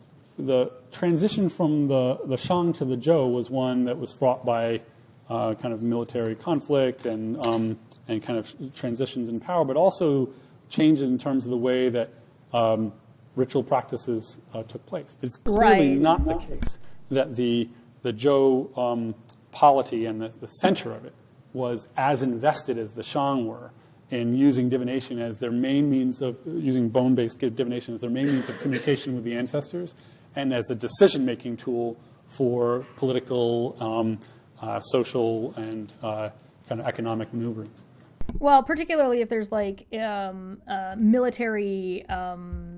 whenever there's, like, a war or there's military shift in power or, like, a major political shift in power, people are usually a little bit too busy to engage in as many ritual practices because they're trying to survive the conflict, or they're trying to win the conflict, or they're trying to overthrow or take opportunities within whatever that conflict or power vacuum or whatever is taking place. So it makes sense that you would lose, or certain things would, like, die out, or you'd miss stuff. Or stuff would get left behind in that kind of a transition. The Council Chalfant collection of oracle bones in the British Library. Does this still work? Is this just the British stealing from people again? So you can take a look at the bones for yourself. That's very cool. So if you're interested in that, go right ahead to that link right there. And then 3D oracle bones from the University of Cambridge Digital Library. So if you want to see like, oh, you can rotate it and look at it and move it around and zoom it in and check out different bones. So if you're curious about those, feel free. Those are some digital resources for you if you are interested in that. And that is us for today. We're done. The next one is the Oracle of Delphi, and we will look at finishing the table of contents.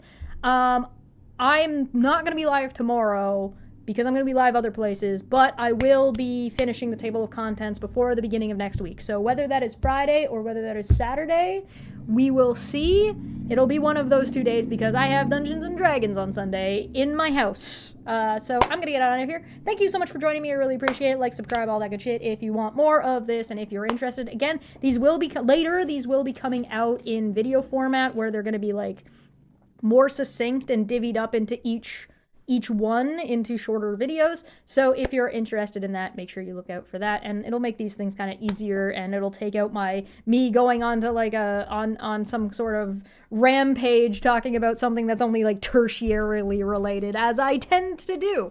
If you're interested in volcanoes and following what we talk about and following Pele, the Hawaiian one of the Hawaiian volcanoes, feel free, the major Hawaiian volcano, feel free to join us over on Debate Hub Official. That's where that will be. I don't know if the videos are going to come out here or over there for this, but we'll see. I'm going to wait and see how it goes.